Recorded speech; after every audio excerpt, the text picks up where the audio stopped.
Chapter 45. Amelia was awoken by the sound of knocking, groaning as she knew what it meant, and she pulled the covers up over her head to try and block the sound as well as the sunlight that still managed to come through the curtains for her window. "Amelia, it's time to get up." She groaned again, curling up under the blankets. When the person on the other side of the door got no response, she heard it open and close behind them, uneven footsteps coming to the side of her bed. "Come on, you're not staying in bed all morning again." Amelia didn't respond beyond bringing her hand up from under the blankets to flip off the person speaking. "All right, you asked for it." And suddenly hands were yanking on her blanket, which she fought to hold onto with a tight grip. She could feel the blanket lifting up from her body as it was pulled up higher, and Amelia could feel it being pulled away from her head, glaring at the offender that had dared to wake her up. Edward glared right back, yanking the blanket up higher above his head to scowl at her from under it. "Get out of bed," he demanded. "No," she snapped back, pulling back on the blanket more, turning into a kind of tug-of-war with the laundry. Edward winced as he could hear the fabric stretching, glancing up at the blanket before tossing it towards her head. "Ack!" His hands instead went to her ankles, yanking her down the mattress and leaving the blanket behind. "Nuo," she whined, still holding onto the blanket as she was pulled down to the edge of the bed, angrily pouting up at Edward as he loomed over her. "Get up," he firmly ordered. "Just because it's a day off doesn't mean you get to sleep in. Come down and get your breakfast." She sighed, whining again as she said, "Can't I have like 15 more minutes?" "Nope," and before she could protest again, Edward had grabbed her by her waist, pulling her out of the bed as she yelped, feeling him pull her up onto her feet. She was still in her nightgown, sighing resignedly as she knew there was no talking him out of this anymore. "You're so fucking stubborn," she grumbled, crossing her arms as she watched him walk over to her closet, opening up the doors and showing the wide array of clothes hanging on the rack. "You're one to talk," Edward griped back, grabbing a random shirt and tossing it at her, unable to help laughing as she yelped trying to catch the fabric. She was still pouting as he came over and kissed her forehead. "Also, good morning," he added with a smile, seeing Amelia's brows uncrease themselves as her cheeks turned a little pink, turning her head away. "Good morning," she returned the greeting. Edward brought his hands to her shoulders, rubbing them up and down gently as her arms stayed crossed. "Did that help you feel better?"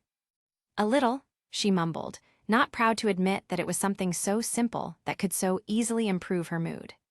He kissed her cheek. "How about that?" She let out a sigh, her arms falling to her sides as she rolled her eyes. "Yeah, okay, I'm awake." She dropped the act long enough to smile a little, and Edward smiled back, the pair laughing together for a moment as Edward planted one more peck to her cheek. "All right, get dressed. Granny made breakfast and you're the last one to the table. Again," he said, patting her shoulders before he let go and made his way out of the room. "Fine, I'll be down in a minute," she said, heading over to the closet to get a pair of pants to go along with her shirt. Edward paused as he opened the door, pointing accusingly at her. "And don't go back to sleep. I'm coming back if you're not out in 60 seconds. "Jesus Christ, I already said I'm coming down. I'm hungry anyway," she said, waving him away, and he laughed as he closed the door behind him. She went back to her closet, sighing a little at the sight of all the nice clothes she had in there. None of them were really very prudent for doing any kind of hard work, though. Eventually, she did manage to settle on a pair of pants and the shirt Edward picked out. Nothing particularly fancy, but it would do for the day ahead. As much as she loved being able to live with Edward, she had to admit she still didn't care for the work she had to do at the Rockbell home, but the last thing she wanted to do was burden Pinocchio or Winry after they had taken her in. It was only fair, after all. When she visited the Armstrong household with Edward, they would easily allow themselves to be spoiled rotten by the luxuries there, but that clearly wasn't the same out in the country town of Resemble. She would see them often, making trips practically every other month for a few weeks at a time, and occasionally the Elric brothers and Winry would join her, Pinocchio too, if they didn't have many appointments. They were happy to be entertained by the eccentric Armstrong family that was just happy to have Amelia come over. She had to admit, as much as she missed the luxury of it all, she did come to enjoy the work she did at the Rockbell home, especially cooking. Pinocchio was happy to share different recipes with her and help her learn to do it properly.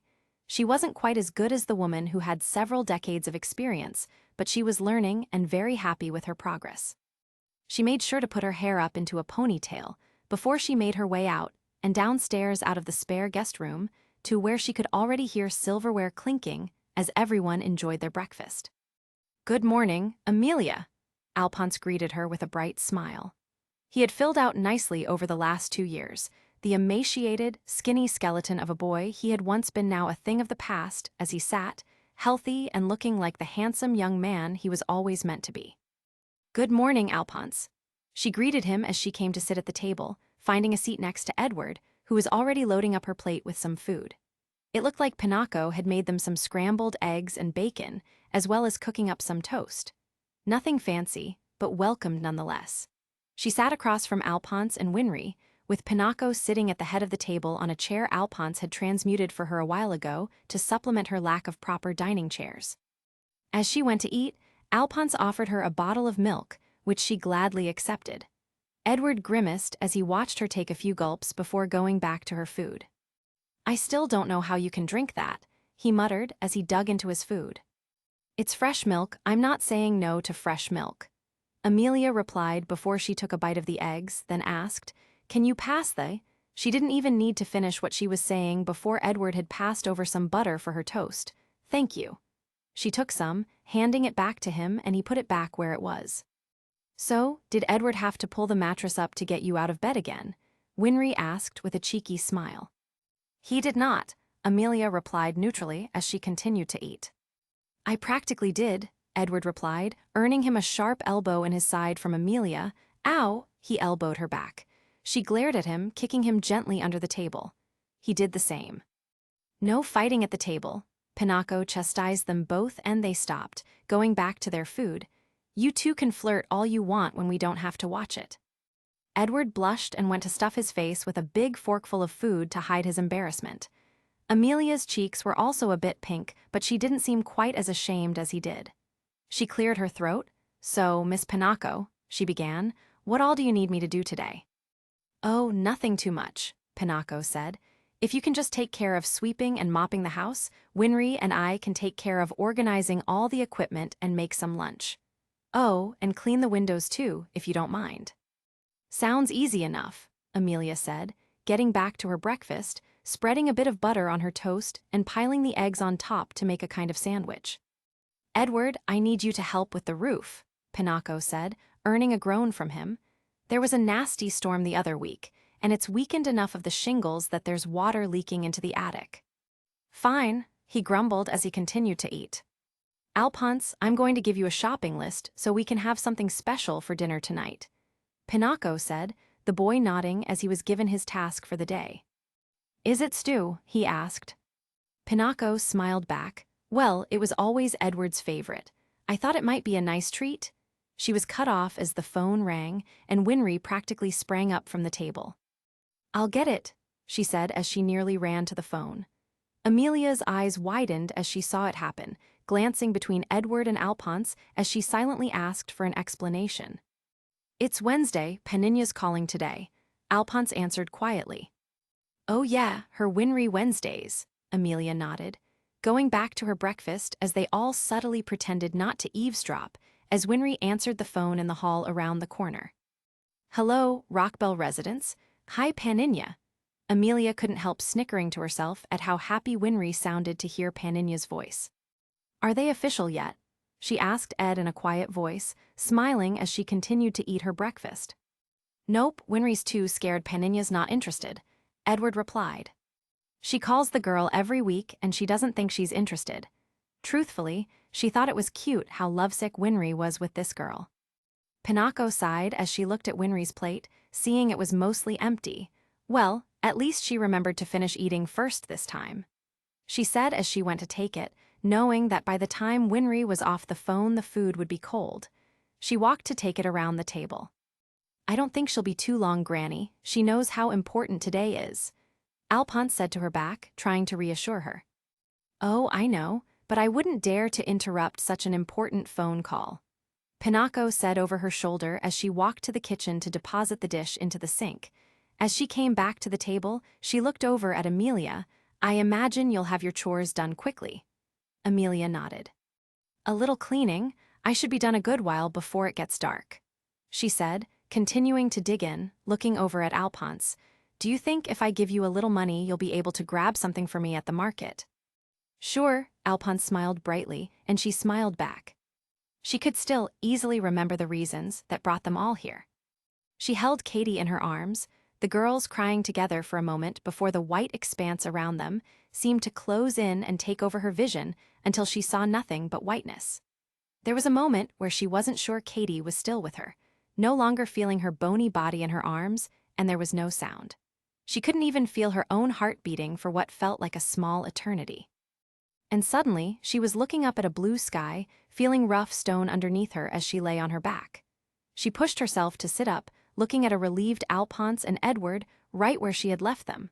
She glanced over to her side, seeing Katie's unconscious body laying beside her with her hands out at her sides.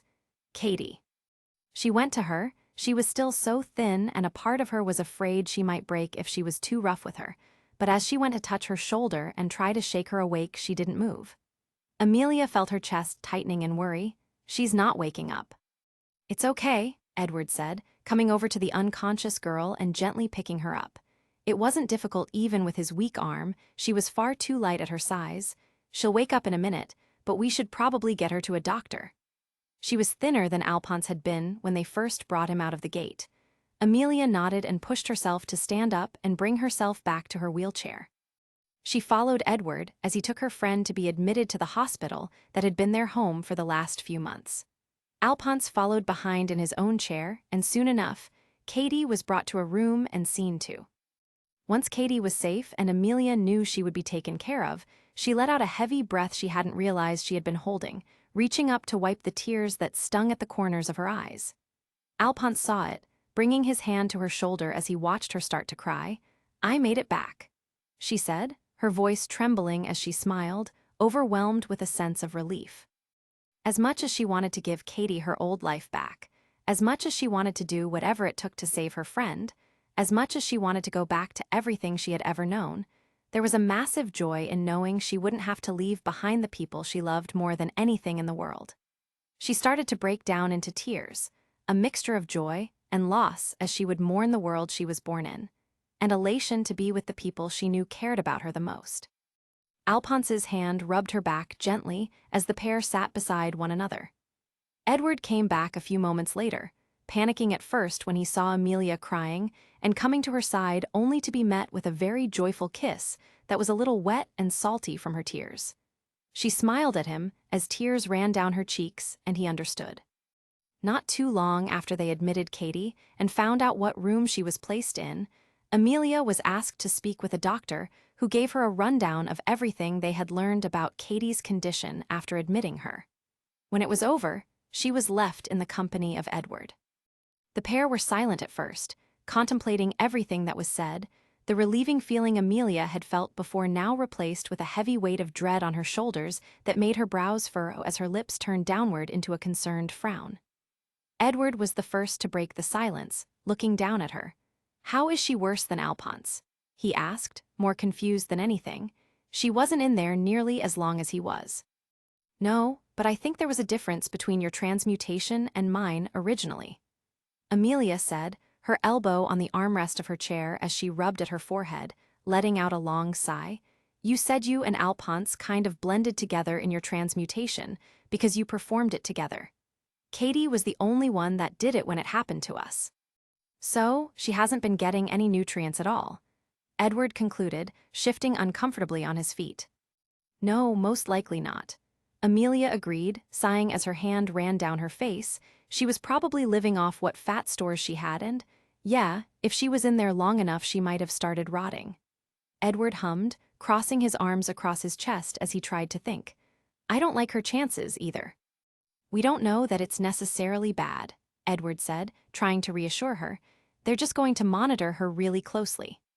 "You heard what he said," Amelia snapped up at him. "She'd be lucky to make it through the night." "Maybe she will. He said it was like a 50-50 shot. That's like the best odds in gambling."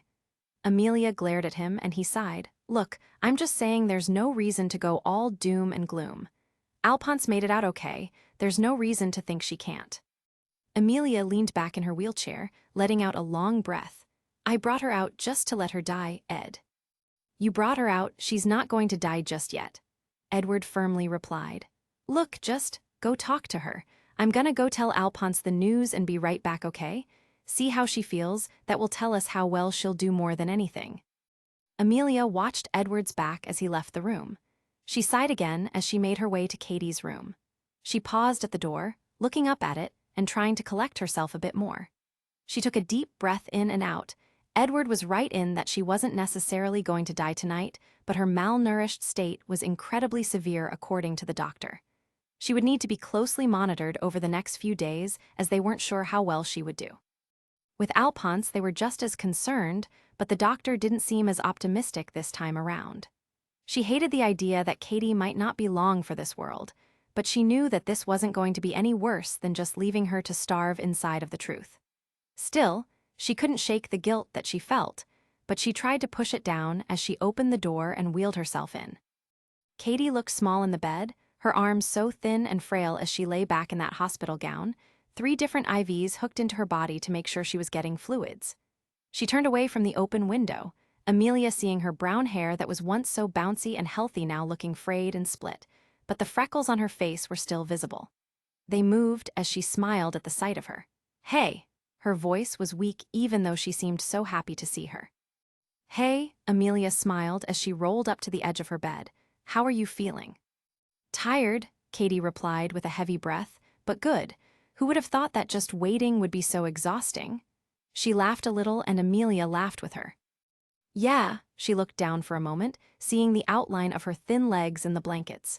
She was practically a skeleton. If she hadn't known better, she might have thought she had the worst case of anorexia there had ever been.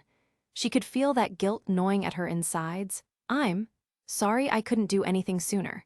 Things have been so insane, I wish I could have gotten you out faster. Katie shrugged in her bed.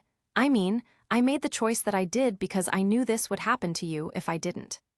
Amelia looked up at her with wide eyes, and Katie's smile faded when she saw the pain there. What? You would have done the same if you had known. And no, I wouldn't have, Amelia said, eyes wide and a little horrified to know that. Had she been in Katie's position, standing on the threshold of the world she'd always wanted to be a part of, and all she had to pay was a toll of a single person. Back then, she wouldn't have hesitated to sacrifice Katie for her personal happiness. Katie, you didn't need to do that at all. You love this place. You should have gone on this whole adventure. You could have easily just done everything I did. Hell, you might have done it better than I did because you would have known what these people were talking about half the time. She stood up from her chair as she continued to speak.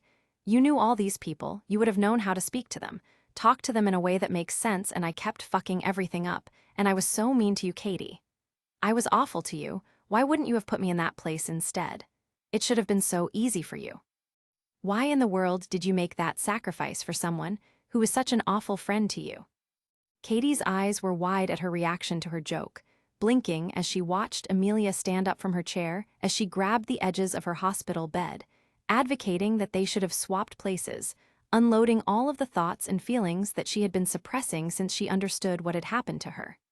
Katie wasn't sure how to respond at first, but after a moment she said, I thought you would have fun. She said simply. Amelia was silent as she heard her answer. Yeah, I could have done that and put you through that, but it wouldn't really be fair. She shrugged in her bed. You didn't deserve to stay in there all that time, just starving slowly to death. And you did. You wouldn't leave me in there, Katie calmly replied. How could you have known that? I was terrible to you, mean to you. What makes you think I wouldn't have just left you there to die? Katie's smile came back for a moment as she continued to calmly ask, You're not mean.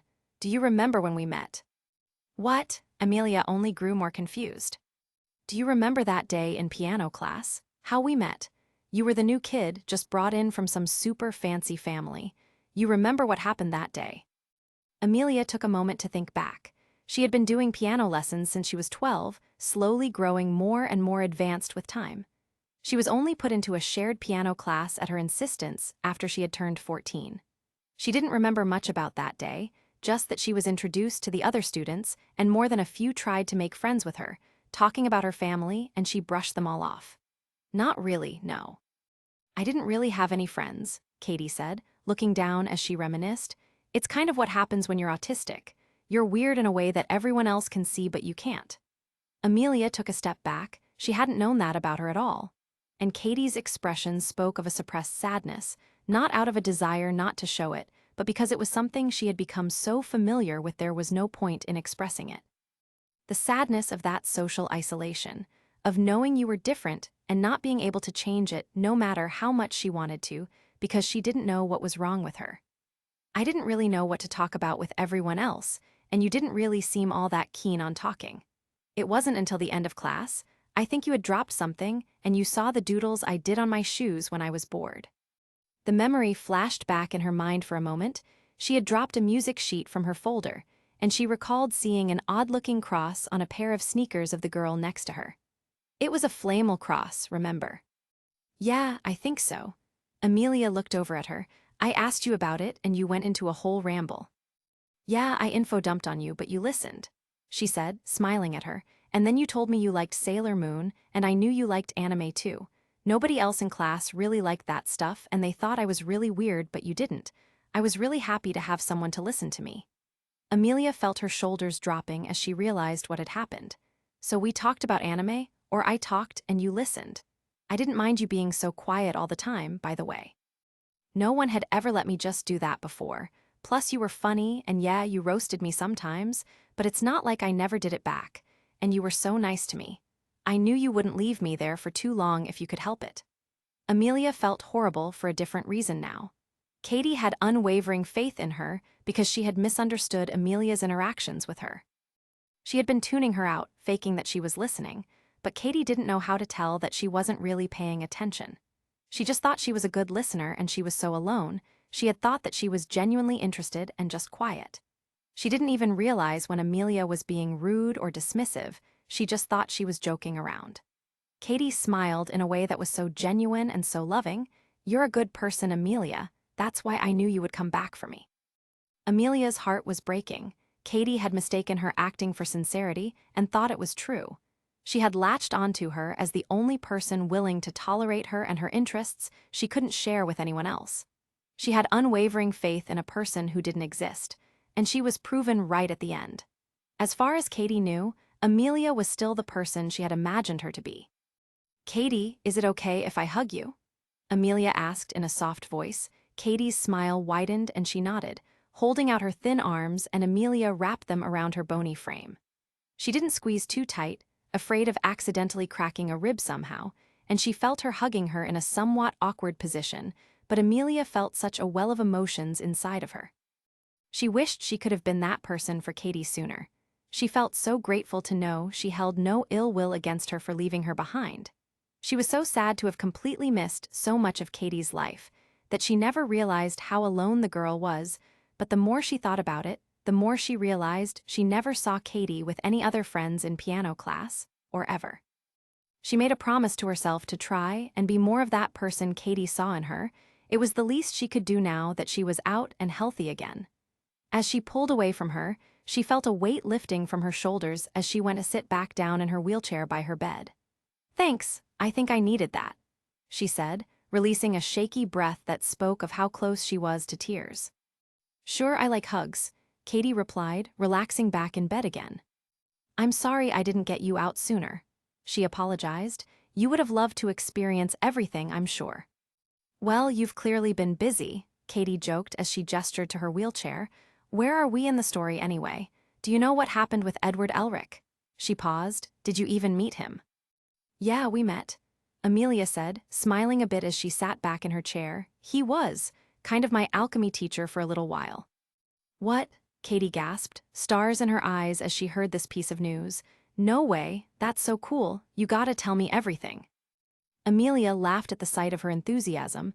I mean, that's a pretty long story. We finally just had a minute to breathe. She paused and asked, hey, what happens after the promised day in the story? Like, how much more story is there after? She had access to a kind of oracle on the story. She might as well ask and make sure they were prepared for any future disasters. What? Nothing. The promised day is the big, final battle, Katie answered. After that, there's a whole thing with Ed and Al getting their bodies back. I know there was a short story about Alphonse figuring out what to do with the armor that used to be his body. He had it melted down to turn into automail parts, I think. But other than that, it was the end. She shrugged. Is that where we are in the story? The end. I guess so. Amelia said, a little relieved to know there weren't any more dangers to worry about as they continued to heal. Katie sat back and pouted a little. I guess that means I can't meet Ling. He's probably gone back to Xing, right? Amelia nodded. Yeah, he did. Was he your favorite? Yeah, and I really liked Fu's character too. Katie said, a little disappointed that she couldn't meet her favorite characters. Well, maybe we can send him a letter or something and tell him to come visit. Isn't he the Emperor of Xing by now? I doubt he could make the time. Katie said with a frown, being a world leader is super demanding. Amelia chuckled, I'm sure he wouldn't mind making a visit. He's a world leader, I'm sure he can spare a week away from his country to come and see his biggest fan. She teased her lightly, the two girls laughing together. You know, he proposed to me when we met. Did he really? Katie asked with a laugh.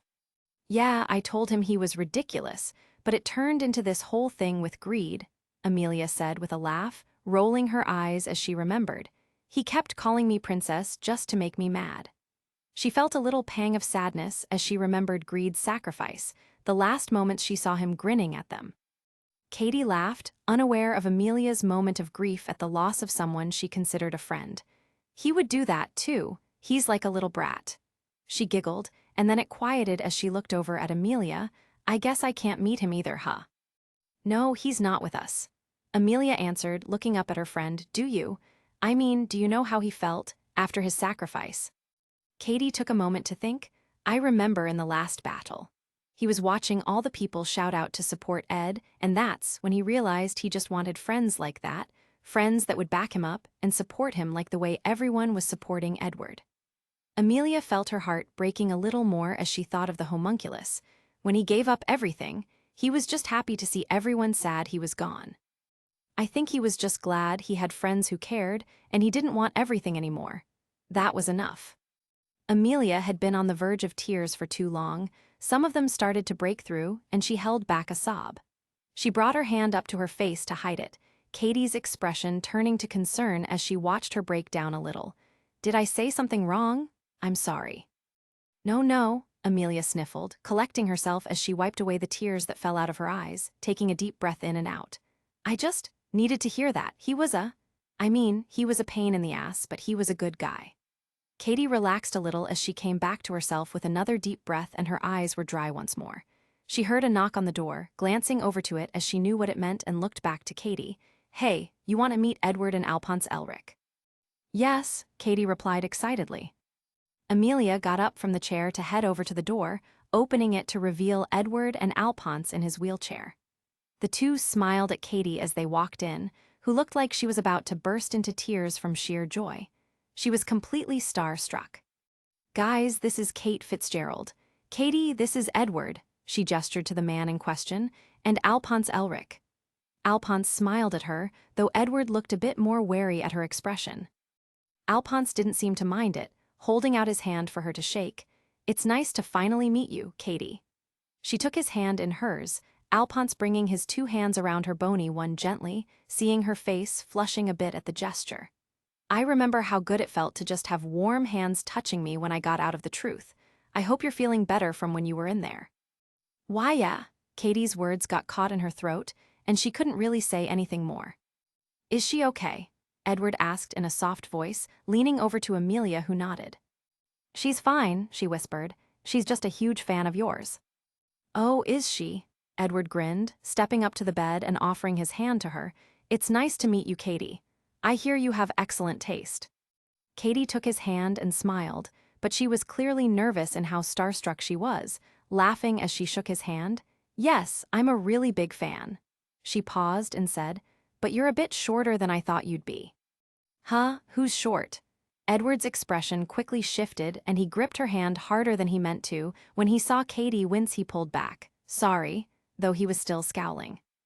Katie just laughed as she took her hand back, gently rubbing at the place he had squeezed. It's okay, I was just teasing. I wanted to see if you still got mad at that. It was kind of funny. Edward looked back at Amelia, looking for some kind of explanation, and only received a silent shrug in response, and the silent promise that she would explain it to him later. Alphonse was laughing right along with her. "I guess she knows you pretty well, brother." "Oh, shut up," Edward snapped, which only made the entire room burst into laughter. Edward rolled his eyes, but as he glanced at Amelia and seeing her laugh, his expression softened a little and he relaxed a bit more. "So, Katie," he turned his attention back on her, "Amelia tells us you kind of knew our entire story." "Oh yeah, your story is my favorite," she replied, her eyes lighting up at the chance to talk about her favorite thing with one of her favorite people. "I've read it and watched it like a dozen times." She sat up a little straighter. "Is it okay if I ask you some questions about your adventures?" "Sure," Edward didn't see the harm in it. "So, I was always curious about this because there were two different versions of your story that were told at different times, but when you met Rose in Lior, did you have a little bit of a crush on her?" "What?" Edward's face turned a little pink at the mention. "Who's Rose?" Amelia asked, looking up at Edward with a note of suspicion. "She's nobody," Edward replied quickly, "just someone we met when we were trying to look for the Philosopher's Stone." "She's really nice," Alphonse added.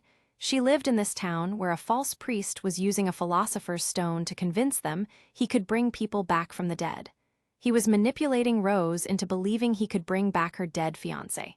He looked back up at Edward. "I didn't know you liked her, brother." I didn't," Edward snapped at him. "I barely knew that girl." "So you didn't feel anything for her, at all?" Amelia asked. "No." "No, you did feel something for her."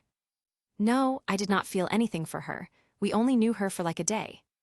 "Amelia, are you jealous?" Alphonse asked with an amused smile, watching as it was now Amelia's turn to have pink cheeks at the sudden accusation. "No, of course not. What do I have to be jealous of?" She crossed her arms, pausing for a moment before she asked Edward, "Was she pretty?" She wasn't ugly, but she was older than me and I don't think she would have dated me anyway." Edward stammered. Amelia frowned, clearly not happy with that answer. "Oh, come on, she was just a girl I met one time. We haven't seen her since then." Alphonse laughed at her reaction. "You're jealous of her."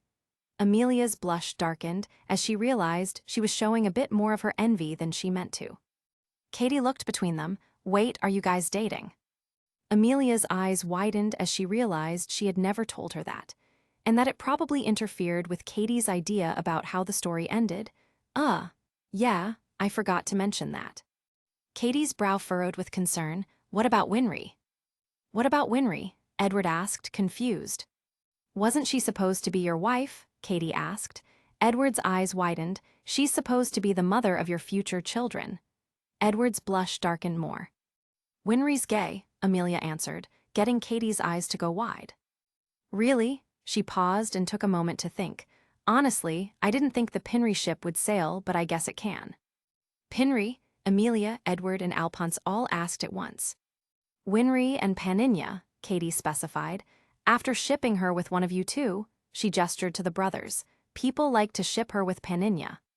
"What does that mean?" Edward asked, confused. "Are they mailing stuff to her?" "No, it means..." Amelia struggled to figure out how to explain shipping to them. "It means you really like the idea of two people together, like you really want two specific people to date. It's a thing we talk about at home. We call it shipping, and when your paired ship turns into a romantic relationship, you say it's sailed. And when it doesn't, then the ship sinks. Makes sense?" "Kind of." Edward was still clearly confused. "I honestly thought the Ed/Ling pairing was the best ship, better than Ed/Roy anyway," Katie said, smiling as she stated it so openly. "Huh?" Edward was only more confused as he looked up at the girl, who then began to explain and infodump on exactly what those two ships were. After traumatizing Edward somewhat at the idea of him dating Ling or Colonel Mustang, or even his own brother, they went into some more questions that Katie had about their story. Amelia ended up telling her everything from her initial arrest for trespass, the deal she worked out, her time with the Armstrong family, learning alchemy, and how everything led to not only her being Edward's alchemy student, but how they worked to save Amstress together. At the end of it, hours had passed, and the brothers ended up being a bit more convivial with Katie, but Amelia could tell she was getting tired the longer they were there. As excited as she was to meet her heroes, she only had so much energy to give, and Amelia didn't want to overwhelm her, so they chose to get going. Amelia had the brothers bid her goodbye before she joined them and promised to come back and visit her tomorrow if she had the energy for it. Katie spent the remaining week meeting as many people as Amelia could invite. The Armstrongs were happy to entertain her, and Amelia got Mustang's team to come by, as well as Roy himself, who had miraculously healed his injured eyes, each time seeing Katie getting starstruck over their appearance and asking them slightly inappropriate questions. Amelia helped play it off so they weren't put off by her natural curiosity that she had for so many things. Over the week that followed after that, they managed to get a letter back from Ling saying he'd be happy to visit his friends as soon as his schedule allowed, but he couldn't do it right away. He did have many duties to attend to as emperor now. Everything seemed to be going well. Kate was making a positive recovery swing, and it seemed like her treatment was working over the next month. And then, one unfortunate day, they found out she had pneumonia. They weren't sure how she had developed it, but her immune system was severely weakened by her malnourishment. Amelia stayed by her side for as long as she could, desperately wishing she could reach Dr. Marco, who might be able to heal her somehow, but they had no way to contact him. The man was still considered a fugitive. After all, it made sense he would go back into hiding. Mustang reassured her not to worry. He was confident in the hospital staff's ability to care for her. Katie believed him. So did Amelia. Unfortunately, Katie's body couldn't handle the stress of her infection, and it became septic. Once it happened, her death came swiftly and faster than Amelia could have ever anticipated. She was dead before the sun set that same day, and Amelia spent an hour in her room once it was over, holding onto the hand of the corpse of her best friend. She hadn't left her side in all that time, managing to tell her goodbye and sorry, and that she was so loved, and she hoped that brought her comfort. It was all she could do, as the doctors told her there was nothing to be done but make her comfortable until the sepsis had finished what it was doing. In the aftermath, Amelia had cried for days, the guilt of everything eating her alive, blaming herself for bringing her here, for not getting her out sooner when she knew. The day she died was the day Edward and Alphonse returned to Resemble to reunite with Winry once Alphonse was well enough. Amelia didn't know that Edward had his own regrets for not being there for Amelia and Katie in those final moments. When they did find out, Edward rushed back and Alphonse wasn't far behind. If Edward and Alphonse hadn't been there to help her through her grief, she wasn't sure she would have made it out at all. When the subject had come up, Katie had only one request about her remains, that she be buried in the Resemble cemetery. She wanted to be buried in the hometown of Edward and Alphonse, her heroes. She ended up at a plot that was diagonal from Hohenheim and Trisha's graves, and Amelia couldn't help thinking she would have been honored to know she was so close to them. The anniversary of her passing was the reason Amelia had come to visit. As of 2 years ago, she and the Elric brothers, as well as the Rockbells, had made a tradition out of visiting the graves of their loved ones on this day. It wasn't a significant anniversary for anyone else. The closest other death was perhaps Hohenheim himself, but Amelia appreciated the support she received from them. After sending Alphonse to get a bouquet of lilies alongside the other goods from the store, everyone went about their chores for the day. Winry spent a better part of the morning chatting with Paninia, which no one interrupted, and she did eventually end the call with the promise to speak again next week. And so, they got to work making sure the house was taken care of. Winry worked with Pinocchio to clean up their workstation and tend to any clients that needed help as they came by the house. Amelia's cleaning didn't take more than a couple of hours, so, when she finished, she went to go check on Edward as he was still up on the roof. She made her way up to the balcony in Winry's room, still hearing a hammer pounding away at some nails as Edward worked. "Hey, Ed," she called out to him, and in return heard the sound of the hammer coming down on something much softer than a roof tile, and Edward's cry of pain. "Are you okay?" she asked, concerned as she could only see the top of his blonde head from where she stood near the edge of the roof. "I'm fine," Edward's strained voice called back.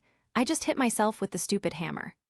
She heard it clattering on the shingles, and she made her way up onto the roof, climbing carefully over the tiles up to where the triangular arches met at the top of the house, where she could see Edward kneeling on the other side, nursing the place he hit himself and trying to soothe it before a bruise formed.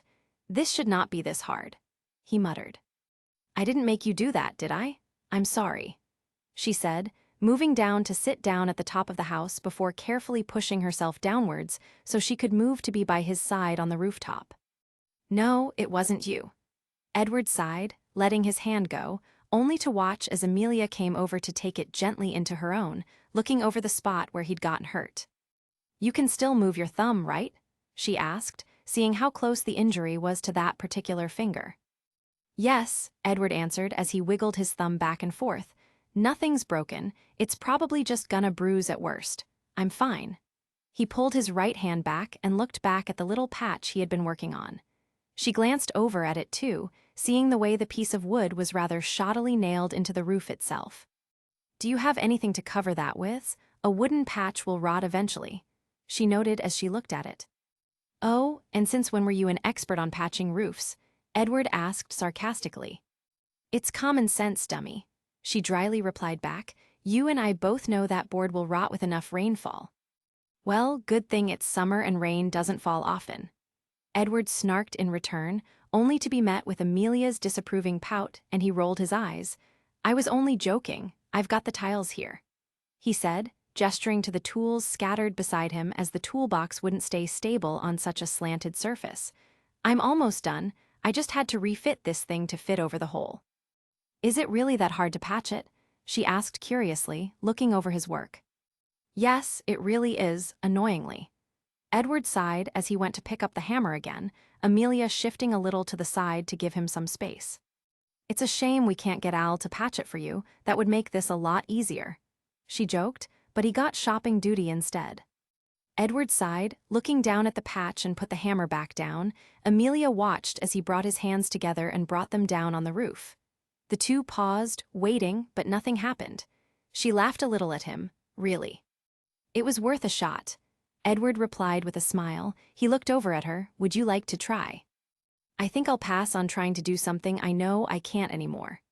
She replied with a smile, bringing her knee up and wrapping her arm around it, resting her cheek on top of it as she looked at him. But it's probably for the best that you can't. You'd probably make Pinaco's house look like a haunted house.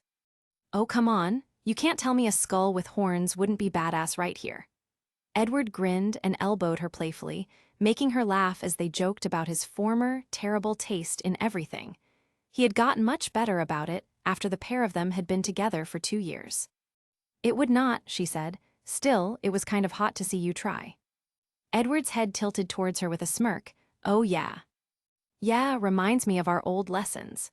It's amazing you're still as buff as you are, she said, reaching to poke at his stomach through his button-down shirt, hearing him laugh from the touch.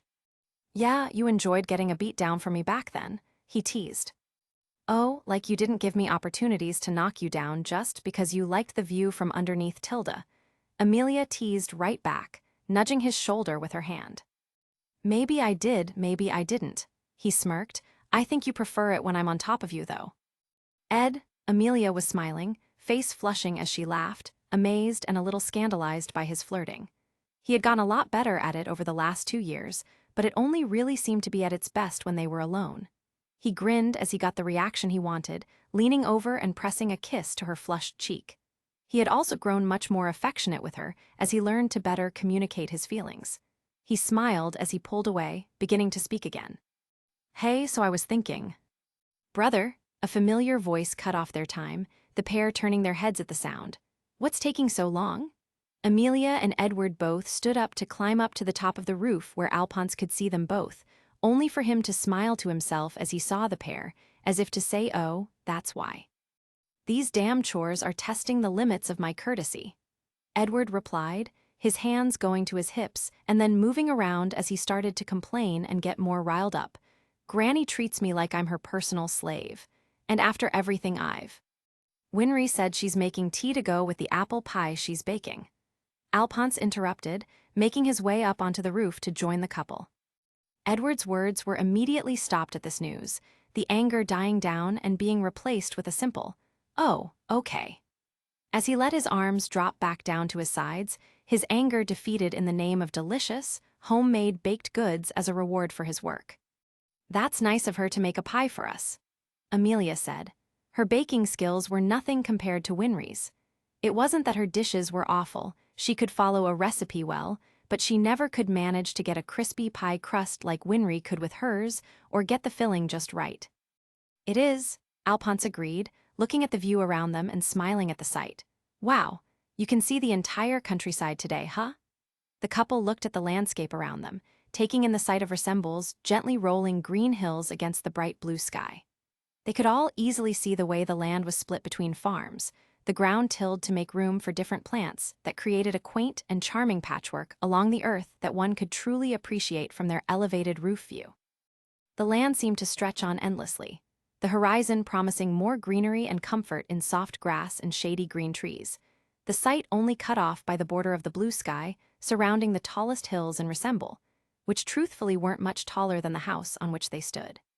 If one looked hard and far, they could even see the train station near the edge of the horizon, where Amelia would be heading in just a few days to go back to the Armstrong estate. They were her official sponsors, but she also officially had a job working for the Rockbell family for the sake of paperwork. She stayed with them along with the Elric brothers, but they were still frequent visitors to the estate, both to keep up with the bureaucratic side of things and also just to see the family that she had grown so close with in her time here. It was rare, but General Armstrong made appearances too. As the official head of the estate, Major Armstrong was put in charge of managing it when she's not there. Amelia enjoyed helping him on occasion.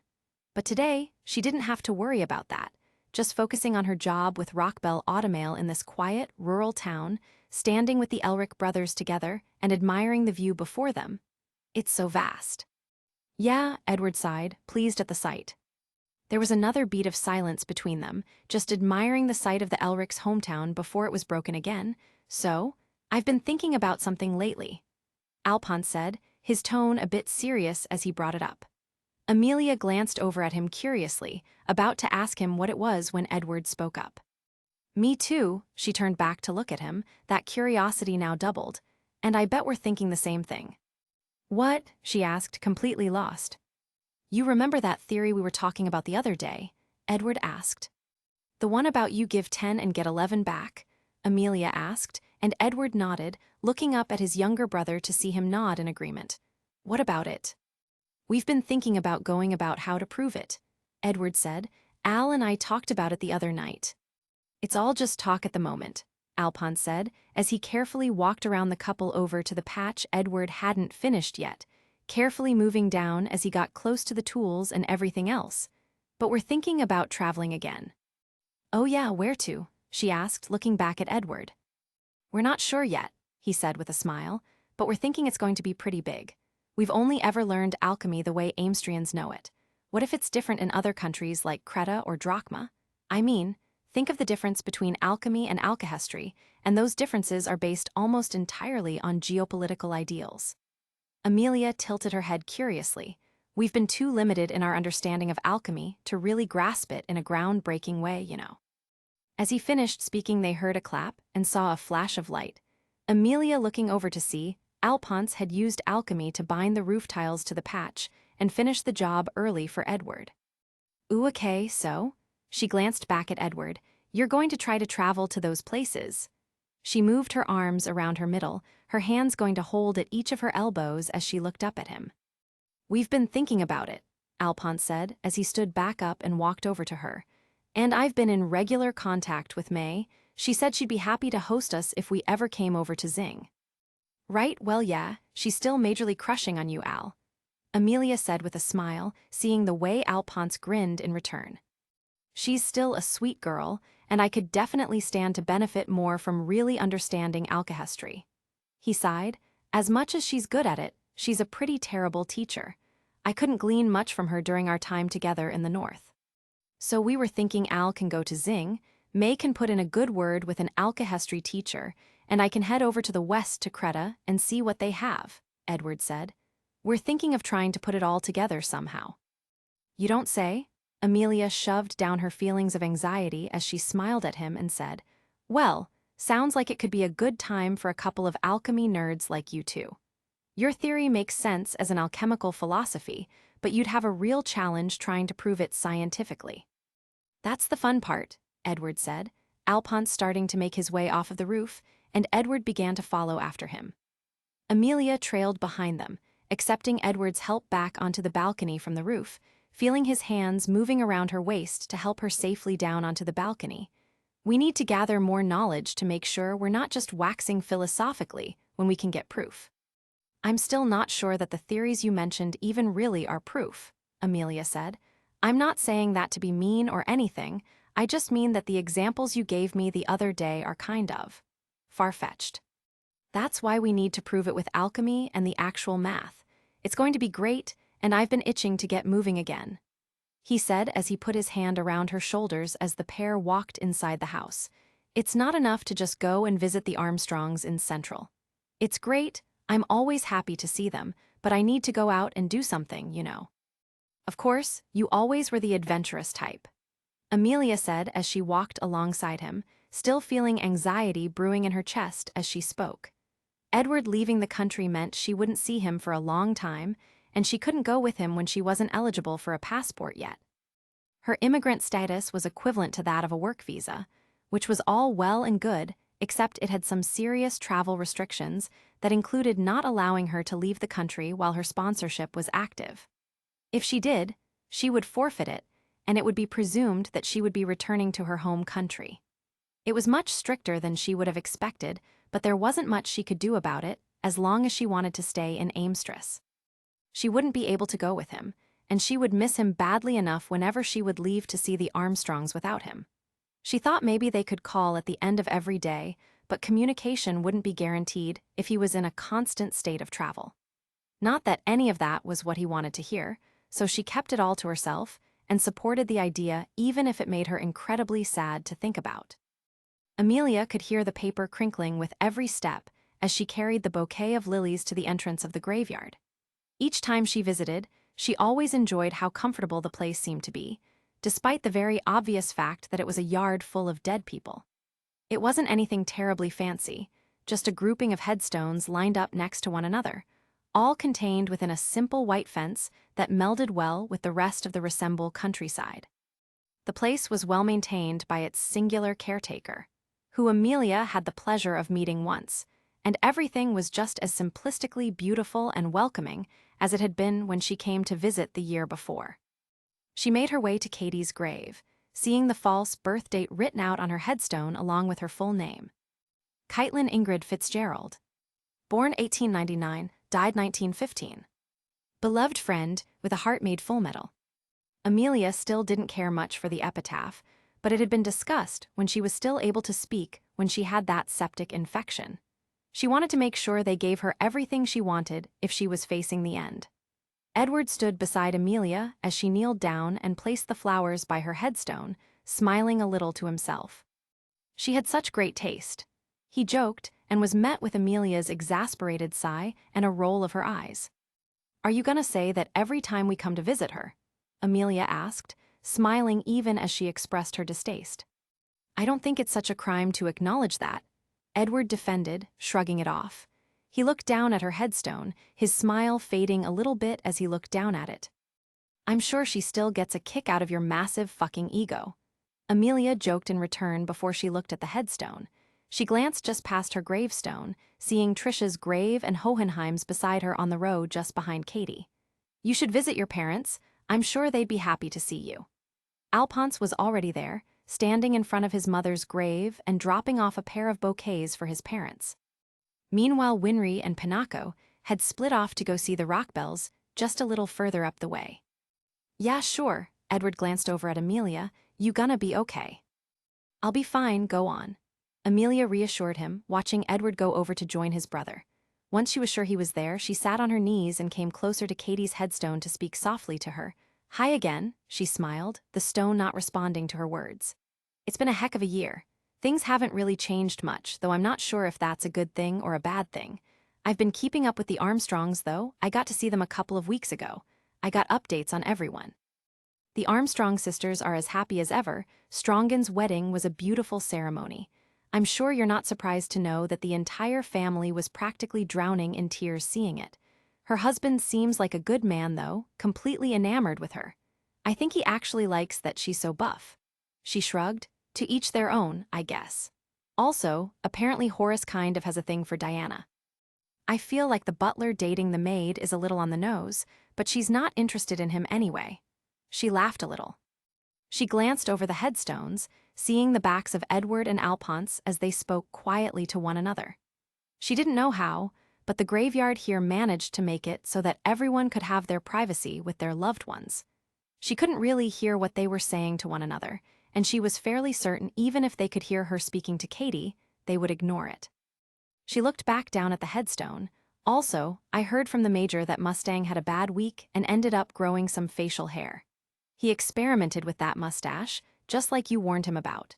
It was just as ugly as you said it would be. And Lieutenant Hawkeye's dog had puppies. They're super cute. You would have loved to play with them if we got the chance. He apparently mated with the dog of the neighbor who looks after him whenever she's gone for a few days." The lieutenant was pretty set on giving them away, but the Major managed to talk her into keeping one, and of course Amu's obsessed with how cute they are and wants to adopt all of them. She tried to think of what else she would want to know. The restoration efforts in Ishval are still slow going, but Scar and Miles seem to be working well together. It's better than what most people were afraid would happen, so there's positive press going around. And Yoki makes for a great circus clown, apparently. His act with Darius and Heinkel is super famous, but I don't think it's for his clowning. Not that he wants to say it anyway. She rolled her eyes, and Ling is doing well too. His letters are surprisingly consistent given how busy he is. There's been some unrest among some of the clans as he's trying to bring them together. Obviously, heads are going to, but when old grudges are brought up, but he's been managing it pretty well from what I've heard. I'm honored to know he takes my advice on it too. As much as he might know how to operate his own upper crust family, he wants to take in some outside perspectives on how to deal with everyone else. It's been nice to know that my opinion is so valuable to him. 2 years later, and she could still so easily picture Katie and her smile, though her chest tightened as she realized she had no idea what she would say, or the comments she would make on the progression of their friends and their lives. She wished she knew her better. It was her greatest regret in her life that she had a friend so faithful, and she could never return the favor. "I wish you could see it all. You would love it." She felt that tightness extending into her throat, feeling wetness lining the bottoms of her eyelids as she admitted to it. "I wish I could know what you'd think. You would have so much to say about it all." Her vision blurred, and she reached up to wipe them away before Edward or anyone else had the chance to see. "God, I always end up crying a little." She laughed a bit to herself as she wiped her eyes dry, looking back at the headstone. "Edward's talking about going on a journey. I don't know for how long. I'm not sure when I might be able to visit next. I'll definitely be here next year for sure."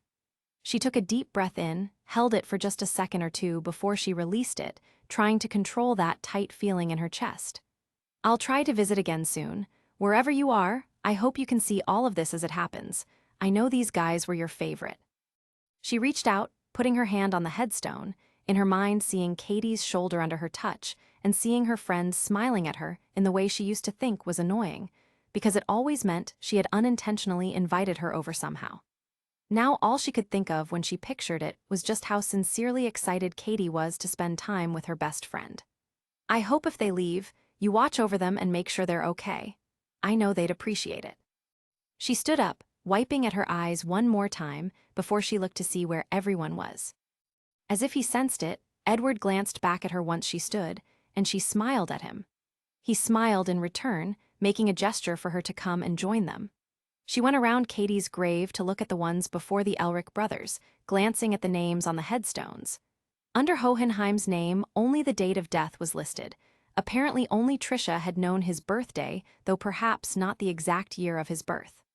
She reached for Edward's hand, and he threaded his fingers through hers as they both stood and looked down at the graves of his parents.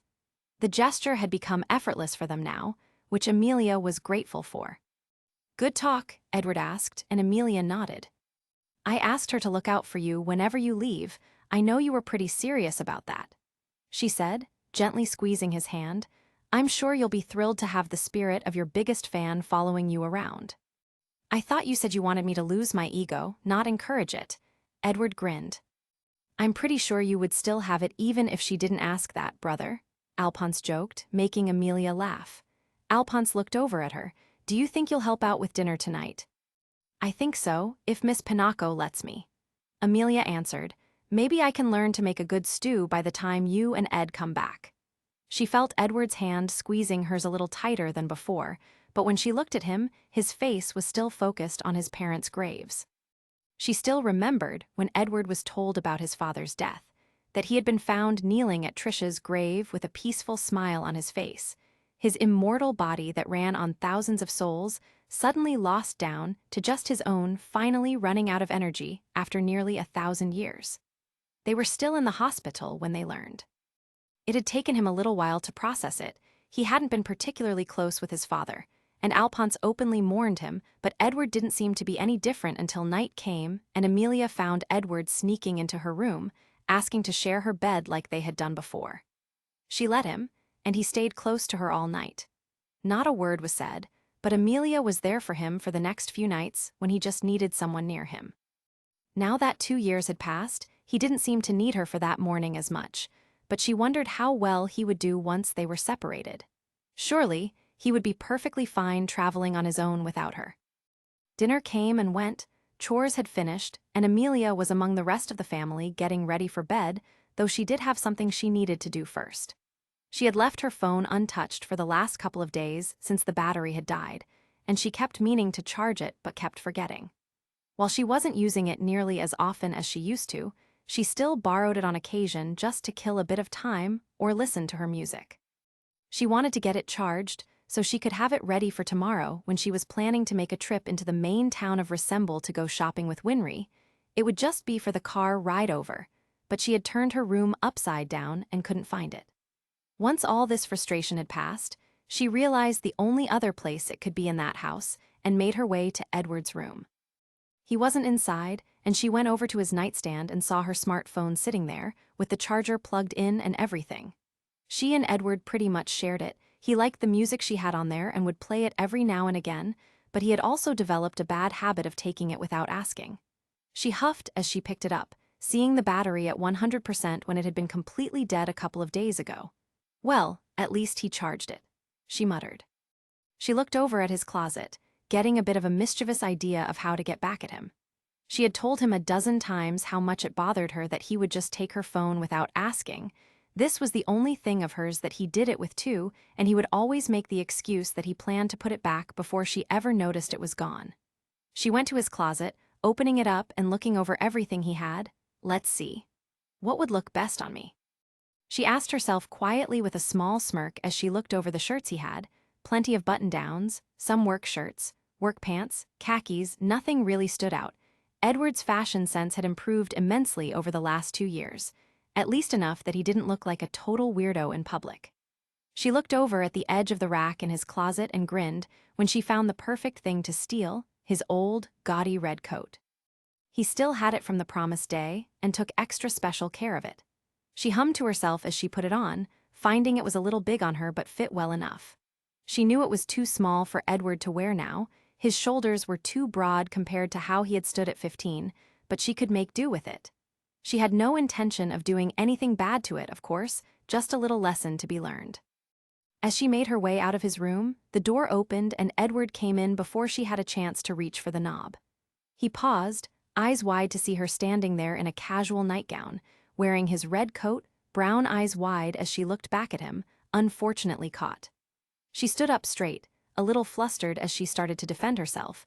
Before you say anything, I'm justified in taking this. You keep borrowing my phone without asking me, and I know what you're going to say. But you hardly ever use it. I know, and you hardly ever wear this anymore, so I'm going to borrow your coat for the day. You can have it back once I'm done with it, and you're just gonna have to deal, okay? Edward didn't say anything, golden stare intensely focused on her body as he stood in the doorway. Amelia wasn't really used to him saying nothing. Usually they would fight and bicker, but now he didn't seem to be in that mindset. She wasn't really sure what to do, so she attempted to leave. Okay, I'm gonna go to bed now, she said, trying to move past him. Before she could get close enough, Edward stepped forward and grabbed her arm. Wah, hey! And he pulled her back into his room as the door closed behind him. He brought her to his bed, moving her to sit down on the edge of it before he pushed her down onto the mattress. She looked up at him, wondering if he really was that mad that she took his coat without asking, only to stop herself from protesting the minute she saw the expression on his face. His hands pinning her shoulders down, his cheeks flushing and his eyes still with that intense focus on her face as she wore his coat, though it was clear he was no longer staring out of some kind of shock to process, but an entirely different reason, one that made her body heat up the longer she looked at him. It was something that made Amelia's heart flutter to see him like this, see him make her the absolute center of his attention in a way that felt both exposing and intensely desired. Any words of protest she had for her situation now died in her throat, as she realized Edward had a completely different idea than she would have thought for her wearing his coat. There was a pregnant silence between them for a long moment as Amelia started having to rethink what she was going to say to him next while Edward was struggling to find words at all. She was pinned on his bed, wearing a nightgown and his red coat. His coat, on his girl. The sight of that alone had been shocking. She wasn't usually one for borrowing his clothes, but seeing her wear it now, there was a very real and present desire in him that had made him do all of this. She wanted to keep that part of him with her on her body, and now all he could think of was how he wanted all of her.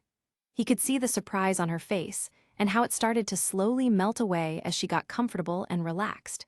She lifted her hand up to his chest, her fingers rubbing over the space between his pecs, feeling the way his heart was pounding already at the gentle touch. "Do you want me to stay over?" she asked quietly. It wouldn't be the first time they had snuck into each other's rooms at night and did some things that the rest of the family wouldn't want to know about. They had explored each other's bodies in the darkness of night, always quiet enough that no one else would hear. It had been awkward the first time, lots of pauses to try and figure out what went where, how to best act on the feelings of passion that stirred inside of them, and what to do once everything was in the right place. There had been fumbles, laughs, but never any significant pain, and now it came to them so much more easily. One more night wasn't going to hurt. "Yeah," Edward's voice was thick with that growing lust, his hands moving away from her shoulders. "Can you get the lights?" She nodded. Edward got up to quietly lock the door as Amelia shut off the lamp on Edward's nightstand. The room became filled with a familiar darkness, the only light available to them coming from the moon outside Edward's window, the only witness to their affairs. Once it was done and they were back in bed again, they embraced. Amelia took in a sharp breath as she felt Edward's lips on hers in a heated kiss, feeling his muscular arms wrapping around her back as he came into bed with her. They were both in their bedclothes, with her nightgown and his usual tank top and shorts. With heated breaths between kisses and roaming hands, soon those clothes were gone and deposited onto the floor. Amelia's hands once again became familiar with the dip in his back that was his spine, following it from the top of his neck all the way down to the very base.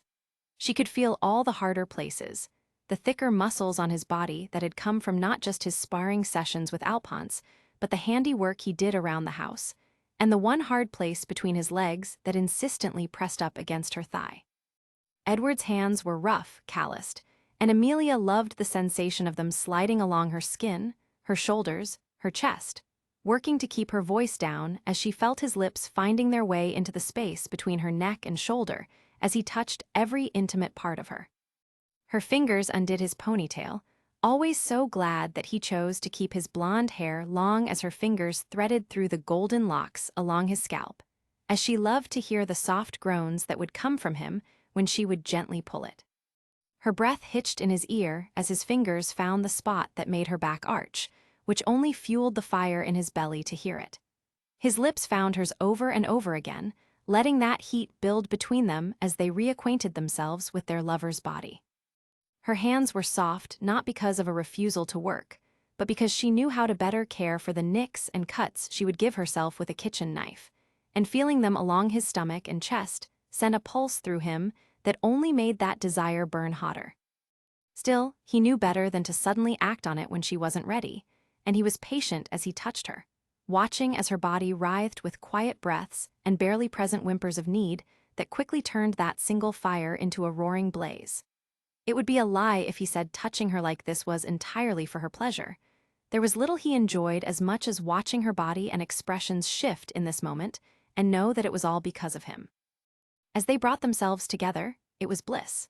The warmth of their skin meeting, the gentle sensations of touch and friction, the shared breathing that was so soft yet so loud in their ears, the pleasure they shared in a secret for only them was everything in that moment.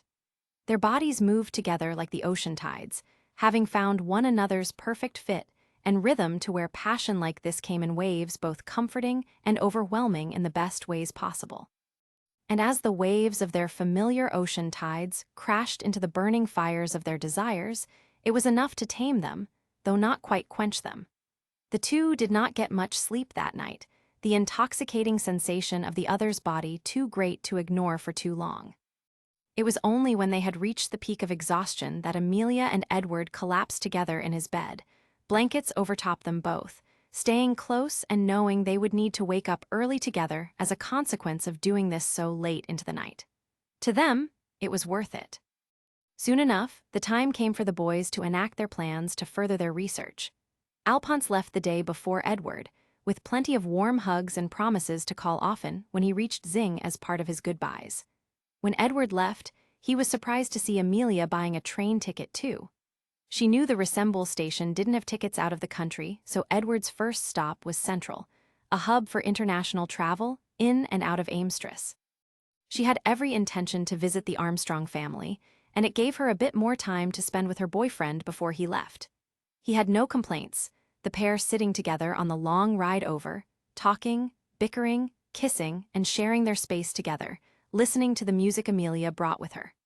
She was always grateful that her headphones still worked after all this time, but she was also pretty careful about maintaining them. When the train arrived at the station, she and Edward knew this was where they would part ways, but there was no real acknowledgement of it on their part. She walked with Edward to the ticket booth, where he purchased his train for Creta, which wasn't leaving for another 2 hours yet, so they decided to get lunch together. They found a cafe spot close to the station that Edward was familiar with, and they sat together outside, watching the bustle of the city. Amelia couldn't help people watching a little as she sipped on her tea.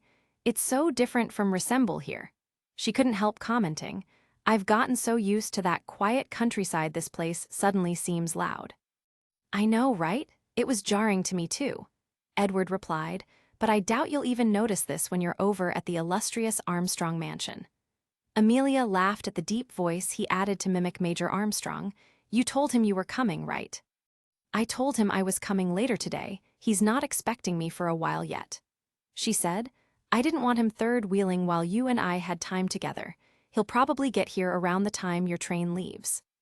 Edward tried to hide the smile on his face at hearing that she went out of her way to make sure it was just the two of them by stretching his arms out and sighing, "Yeah, I don't think I would be able to handle the Major right now. It'd make me all too eager to get the hell out of here." "Yeah, he's still a lot. It's amazing how little he's changed in 2 years," she said. She sat up a little straighter as their waiter came over with their food, thanking him as she took her plate and Edward dug into his meal. "He told me Strongen will be here this week, so I wanted to say hi." "Is she not normally there?" Edward asked, his mouth full. Amelia frowned at him, making a motion to finish eating before he spoke. "No, she and her husband went out and got a cottage together somewhere. I told you that, didn't I?" As Edward nodded, still digging into the sandwich he had gotten, Amelia continued to speak, "But she's visiting with him this week. Their honeymoon ended last month, and apparently she's feeling homesick." "Didn't she get married like last year?" Edward asked. "Technically it was 5 months ago, but yeah, it was last year," she said, sipping gently at the warm soup she had ordered. "So I'll get to see her and all the other Armstrong sisters, minus the general, of course. Probably for the best." Amelia couldn't help nodding in agreement, grateful that she wouldn't have to face the eldest Armstrong's icy demeanor while visiting the rest of her family. Edward looked down at his plate as he ate, the pair sharing a quiet moment where they just ate in a comfortable silence. He could feel Amelia's shoe bumping against his. He glanced up at her, and when their eyes met she only smiled and continued to eat. He didn't say anything and did the same. It was nice to just be able to sit together and enjoy each other's company. He knew the time to do that was quickly dwindling, considering how he had to leave in less than 2 hours to get on his train to Creta and be away from her for months and months and months.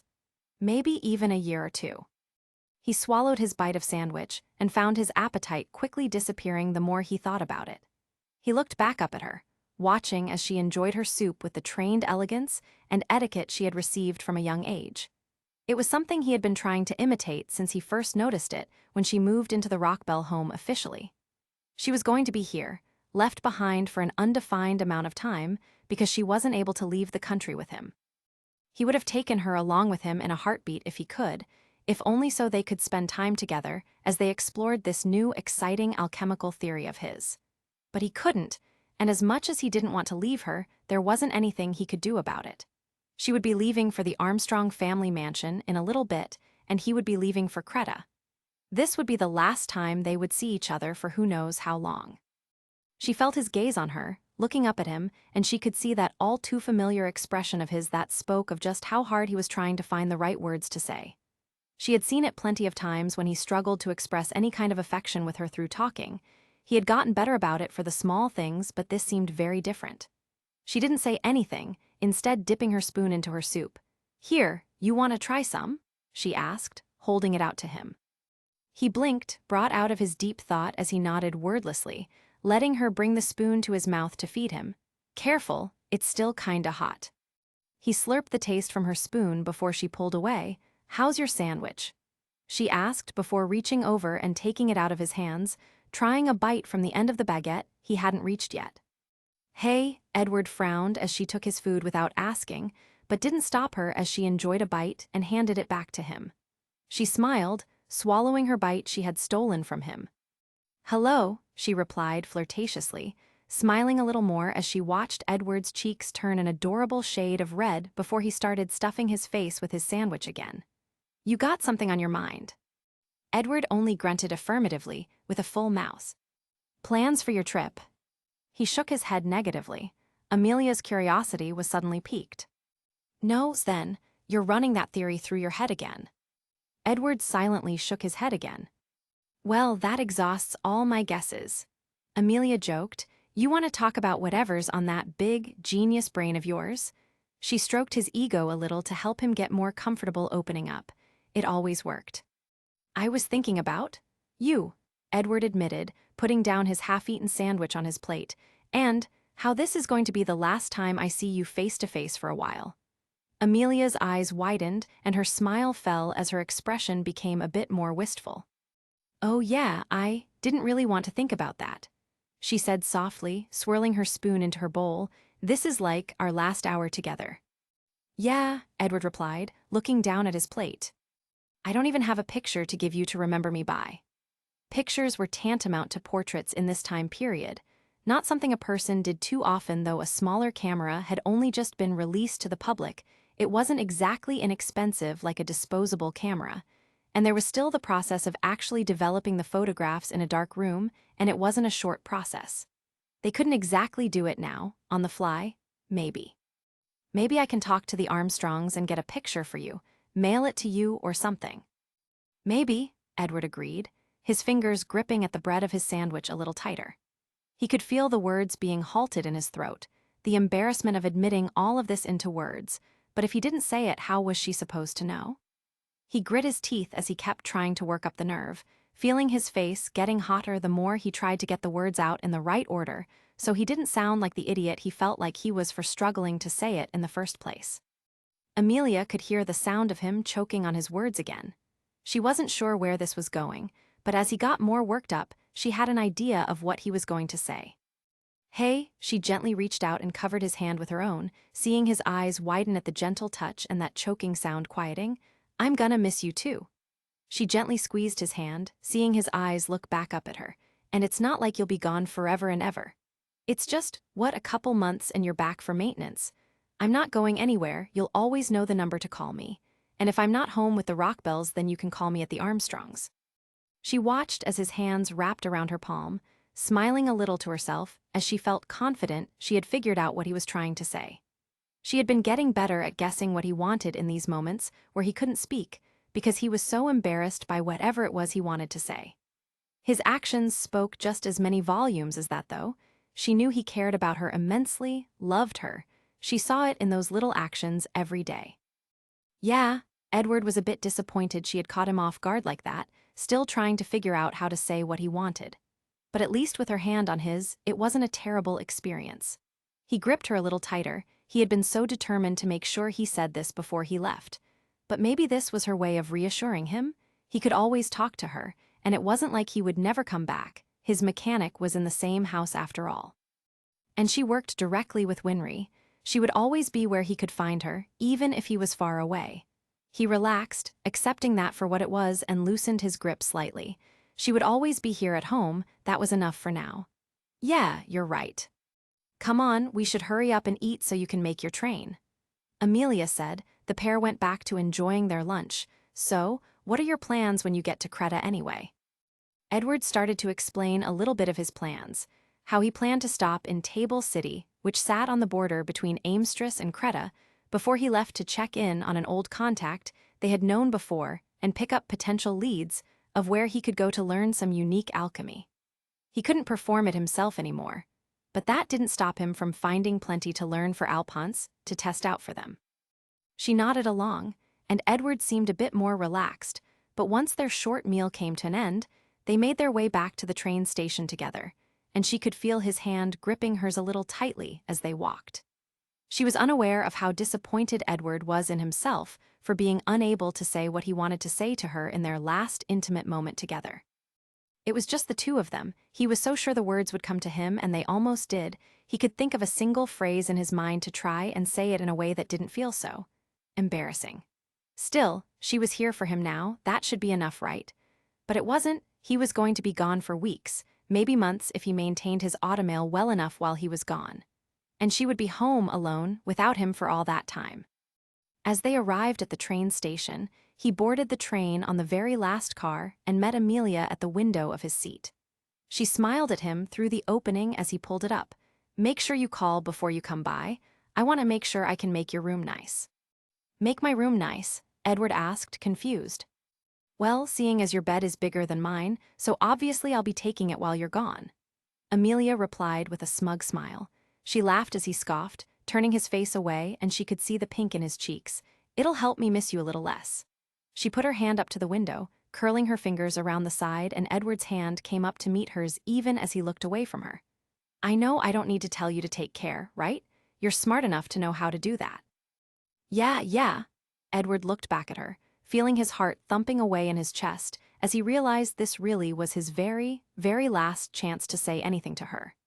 He moved his hand to thread through her fingers, looking down at her left hand in his, and he knew he couldn't just be okay with her staying there without some connection to him beyond what they already had. He held onto her hand as if it would keep her still with him even though the train would eventually get moving, probably within the next minute or so. Amelia watched as his cheeks reddened as he looked her in the eyes with that determined gaze that she saw back at the cafe, and she started to wonder just what was on his mind. Listen, Amelia, he began, and she tilted her head, curious of what he wanted to say, but she could hear that sound of him choking on his words again. Yeah, what is it? She asked, waiting for him to hurry up and say it, glancing at the clock on the edge of the platform, wincing as she heard the train horn going off, and Edward jumped, his red cheeks turning pale as he realized he had run out of time. Once the sound had passed, Amelia started to pull her hand away. Look, whatever it is. Edward grabbed her hand back again before she could pull away from him completely, equivalent exchange.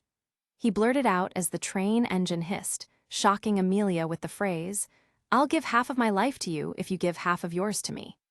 Slowly, the engine started to move, and with Edward still holding her hand, Amelia was made to start walking down the platform as her shocked expression shifted to confusion. What are you talking about? She asked as she started to walk with the moving train. You can't give me some vague workaround of whatever you want to say, Ed. I'm not going to be able to walk the whole way there with you. She would run out of platform pretty quickly. The train slowly started to pick up speed, and Edward released her hand. Marry me? He nearly shouted, his voice cracking as he plainly stated his desires. Amelia's eyes shot open wide, and she nearly tripped over her own feet. What? I want to be with you, so marry me? Her face started to get hot as she started to jog to keep up with the train, but it wasn't going to work forever as Edward noticed the train picking up speed. He got up from his seat, starting to briskly walk through the train car to keep talking to her through the windows, much to the shock of the others in the car. He didn't care if they were looking at him right now. He needed her answer as he kept pace with her as best he could, knowing they were running out of platform for Amelia to be able to communicate with him. I don't want you to be alone without some connection to me. You're asking me this now? As the train is leaving? Amelia's voice was just as loud as his, and a bit squeaky as she got embarrassed and flustered, speaking from the urgency of the situation as Edward had to run to the end of the caboose to keep speaking to her. "Chew me out later? I need your answer," Edward desperately shouted back at her. Amelia looked ahead of her. She only had maybe 10 feet of platform left. She felt her heart thundering away much harder than it should have for the jogging she was doing for this, but she already knew her answer before she ever got there. "You can't just ask me to marry you like this. This is insane. The train is literally leaving," she shouted at him, clearly flustered by the sudden question and having a hard time coming up with a solid answer. She wanted to say yes, but at the same time they were so young, was marriage really the best idea? I need a minute to think, you didn't give me any time." "Seriously, you need time? You didn't think about marriage at all?" Edward asked, both flustered and embarrassed that he was facing a potential rejection. "Of course I've thought about getting married," Amelia blurted out. "I want that, but we're not even adults yet." "We've been adults for the last 3 years," Edward shouted at her, catching more than a few eyes of the passengers as he jogged past them to keep up with the slowly speeding train. "Only by Amstress's standards, not mine." Amelia's voice was squeaking as she tried to defend herself. "But you want it, right?" Edward demanded. "Yes," Amelia shouted back, her face burning as she admitted out loud. She watched Edward's eyes light up. "I want to be your wife, but you don't fucking ask me like this, Ed." Edward managed to throw open the door at the end of the caboose, Amelia still running alongside the train. He reached his hand out for her, and she did the same. Their palms barely brushed together, feeling Edward's fingertips dragging along her skin for one last touch before she had to stop herself from falling off the edge of the platform, her other hand grabbing at the railing at the edge. Edward's eyes were shining from his spot on the caboose, and the railing keeping him from jumping out and running to her again, whereas Amelia's were wide with a mix of confusion, fear, apprehension, but a desperate desire for him to stay longer so they could talk about this. She wanted him, but this was so sudden and out of nowhere. How was she supposed to process this? Not like they had much time to do it now. As the train continued on the track, she exclaimed, "Call me, your first chance." "I will," Edward shouted, bringing his hands up to amplify his voice as he shouted as loud as he could, wanting to make sure she heard him. "I love you." Amelia, gathering as much breath as she could as he was already nearly 50 feet away from her, called back as she leaned over the railing to try and make sure her voice was heard, and maybe letting out a little frustration about the situation with her voice. "I love you, too." "I'll call you, tonight," Edward shouted, his voice starting to fade with the distance, wind barely carrying the sound of it to her. "I promise." "You better. I can't believe you proposed to me at the damn train station." She nearly screamed at the top of her lungs, and she could hear Edward shout something back, but she couldn't make out the words. "What?" But it was too late. The train was already becoming part of the horizon, and she couldn't hear him anymore. She still stayed at the edge of the railing as the train eventually went so far and so fast that she couldn't see him anymore. She was a little breathless from the running and the shouting, and she could feel her cheeks burning as she tried to catch her breath again, and then everything started to sink in. Edward had just proposed to her. Did she say yes? Is that what she said? She was pretty sure she didn't say no, but God, they needed to talk about this. She sighed as she caught her breath again, and started to grumble as she ran her hands through her hair, pulling on her locks slightly as she tried to reconcile the storm of emotions inside of her. The very heavy fear of change, all of the worst ideas she had about marriage circling around in her head, the fear of being a mother, the fear of becoming a bad mother, the fear of becoming like her mother, all because Edward couldn't figure out his timing for this insane question. Stupid, impulsive, reckless. She had a whole slew of insults to throw at Edward at her next opportunity. At the same time, she felt like she was tingling all over, the giddy electricity of the excitement of receiving a proposal from the person she loved most.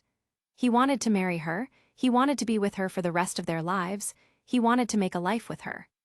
He wanted her, with all of her flaws, with all of her issues, with all of her deepest fears about herself telling her that the real her would never be wanted. He just proved them all wrong. All from asking his insane, stupid, impulsive, reckless question. She turned around, seeing that she had drawn the attention of quite a few people on the train station.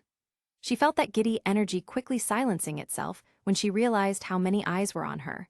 her body covered in a hot wash of shame as she saw the multiple pairs of eyes that had witnessed her entire exchange on the train station as her boyfriend left on his journey.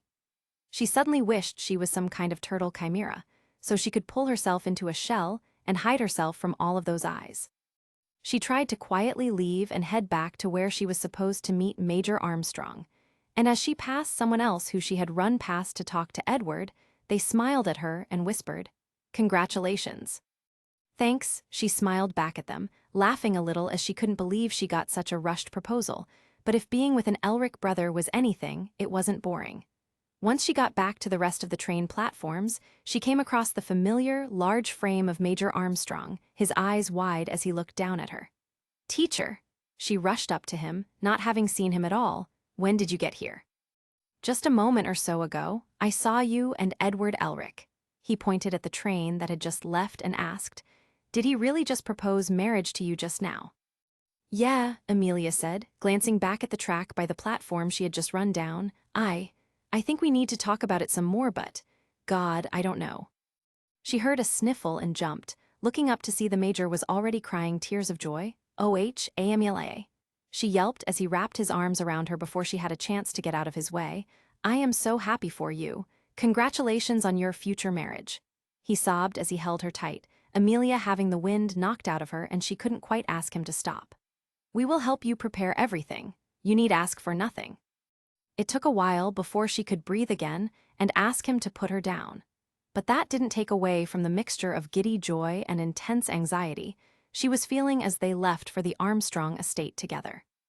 Amelia managed to convince the Major to keep the proposal a secret as they arrived at the Armstrong estate, where she was greeted very warmly by the remaining Armstrong family. Plenty of bone-crushing hugs shared before Amelia headed inside with everyone else. She talked with them about her work with the Rockbells, how she was learning some of the intricate details of automail, and how impressive it was that Winry was able to understand it all from such a young age when she could barely wrap her head around it. Her life with the Rockbells was incredibly simple compared to the life the Armstrongs lived, and even more simplistic compared to the life she lived with her parents, but she wouldn't change it for anything. And the Armstrongs were more than happy to hear about the details, showing a genuine interest in her newfound job and life. Her evening was filled with talk, Strongen discussing how wonderful her honeymoon was with her new husband named Frederick, who was almost as tall as Strongen but more of a beanpole than any kind of muscle. She had met him before at the wedding, and he was polite with her, and surprisingly funny as they spoke in a more intimate setting than a wedding. Amu was happy to discuss her latest reading and her thoughts on it in a summarized idea, and Catherine was planning to speak, but before Amelia could hear anything about it, Horace the butler informed her that she had a phone call from Edward Elric, and she just about leapt out of her seat to get to the phone. She was sure there was a pair of prying eyes and ears that wanted to see what had her so excited as she picked up the phone and spoke. "Ed." "Yeah, hey." "Hey," she snapped at him, glancing back down the hall at the parlor room where the others were, seeing a nosy Amu had poked her head through the crack in the door, only to duck back the minute she saw Amelia looking. She turned her attention back to the phone. "Are you kidding me, Ed? What in the absolute hell possessed you to do all of that at the fucking train station? As it was leaving? I'm already cramping from trying to run and talk to you at the same time." "Hello to you too, damn." Edward's dry voice replied on the other line, clearly not pleased about her immediately yelling at him over the phone. "And yes, my train ride was fine, thank you for asking." "You could have at least taken the time to get down on one knee. That was so rushed." "Why the hell would I get down on one knee?" "That's how you're supposed to propose." "Propose?" Amelia's head snapped back to the parlor room door, seeing a shocked Catherine letting out a scared "eep" before closing the door. Amelia sighed, going back to her phone call. "Where I come from, guys get down on one knee to propose properly." "Okay, well, how was I supposed to know that?" "You could have asked." "I didn't want you to know I was planning to ask. That would have ruined the surprise." "Oh yeah, the real surprise of fucking running on a train platform to do a last-minute goodbye proposal. The whole station saw that dramatic scene, Edward. So did the whole train car. It was embarrassing as hell for me. The Major saw what happened. Do you have any idea how hard it was for me to get him to stop crying on the drive home?" She heard Edward hiss through his teeth. Yeah, okay, you win, that's worse. Damn right, she sighed, relaxing a bit more now that they had gotten past that. So where are you anyway? Table City, I took a direct route from Central. Edward said, I found a decent hotel to stay in for the night. Right, were you able to get in touch with that old contact of yours? She asked. Julia, nah, I'm saving that for tomorrow. It's been a couple years. For all I know, she might have skipped town, but I could at least ask around and see if anyone's heard anything interesting. Plus, I'm exhausted. I forgot how much long train rides can suck. Yeah, those seats are stupidly stiff. Amelia agreed. She heard a small click and immediately grew suspicious. Did you just do something to your receiver? No, why? Edward asked, confused. Hold on, she put her hand over the phone to muffle the sound of her voice as she yelled back to the parlor room. Get off the phone. I know it's you, Strongen. She could hear the sound of a phone quickly being hung up in the other room. She brought the phone back to her ear. The Armstrongs are as nosy as they are eccentric. Guess they have more than one phone, huh? Rich bastards, Edward grumbled. Yeah, the luxuries of the rich. She paused, thinking over her words carefully before she asked, So, you were serious, right, about that? Yeah, Edward's voice softened slightly, and Amelia could easily picture the growing blush on his cheeks as he spoke. I was serious. I want to marry you. Look, if you need time to answer, I get it. I know I kinda sprung it on you, but... Yeah, she agreed, letting out a long, quiet breath of her own. There was a pregnant pause as she wasn't really sure what else to say, and it seemed Edward was waiting for her response. So, he tried to break the silence, and she could already picture him reaching for the back of his head as he tried to deal with his own discomfort. You need more time to think about it. Well, Amelia tried to piece together an answer that would satisfy him. It was just such a sudden thing. I do want to marry you. Eventually. Eventually, Edward asked, but she could hear the growing hope in his voice. Yeah, I want to be with you, Amelia said, being honest. Her fingers started to twist up the phone line, finding something to fidget with as she could feel that anxious, fearful energy starting to spread out through her body as she started to face it. But, you're 17, I'm 18, you don't think we might be a little young for it? Do you? Edward asked. Kinda. We haven't even been alive for 2 decades. I'm still on the fence about whether or not I want kids, and marriage kind of means kids, you know? Not to mention you're still technically unemployed. My job is just conditional to living with the Rockbells. Can we even really support a kid? I have enough for that.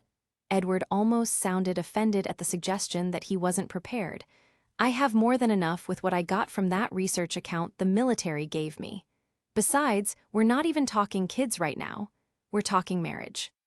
I know, it's a lot. Amelia sighed, her hand releasing the twisted phone cord to reach up to her head and run through her hair again. She shifted her weight on her feet as she spoke to him on the phone. I don't want us to rush into such a big decision, Ed. I get it, Edward replied. Your mind has a tendency to think a little too much. You need time to untangle all the thoughts up there. She didn't want to admit that he was right, but there was indeed a tangled web of thoughts in her mind as she considered marrying him. Yeah. Tell me something small that's up there. Let me help. Edward's gentle voice on the other end was an incredibly welcoming sound, one that helped Amelia feel a bit more warmth inside. I'm scared, she said softly. Scared of what? Edward asked. I don't know, she admitted. I'm scared to be a wife. It's a huge change for our relationship, Ed. Are we going to have a family? Are we going to just have jobs? What would we even do? There's just so many unknowns in this, Ed. Okay, that's fair. There's a lot going on right now, and there's not a lot that's exactly stable. Edward conceded, but can you think of anything positive about it? I can, she said softly, her mind already filling with different images of them together in this potential domestic future. The idea of them waking up in the same bed after cuddling all night, the thought of creating a meal together that they could both enjoy, the warmth of knowing they have all the time in the world to do as they pleased. I want to live with you without having to sneak around at night. I want us to be together in a place of our own. I want to see the kind of man you become.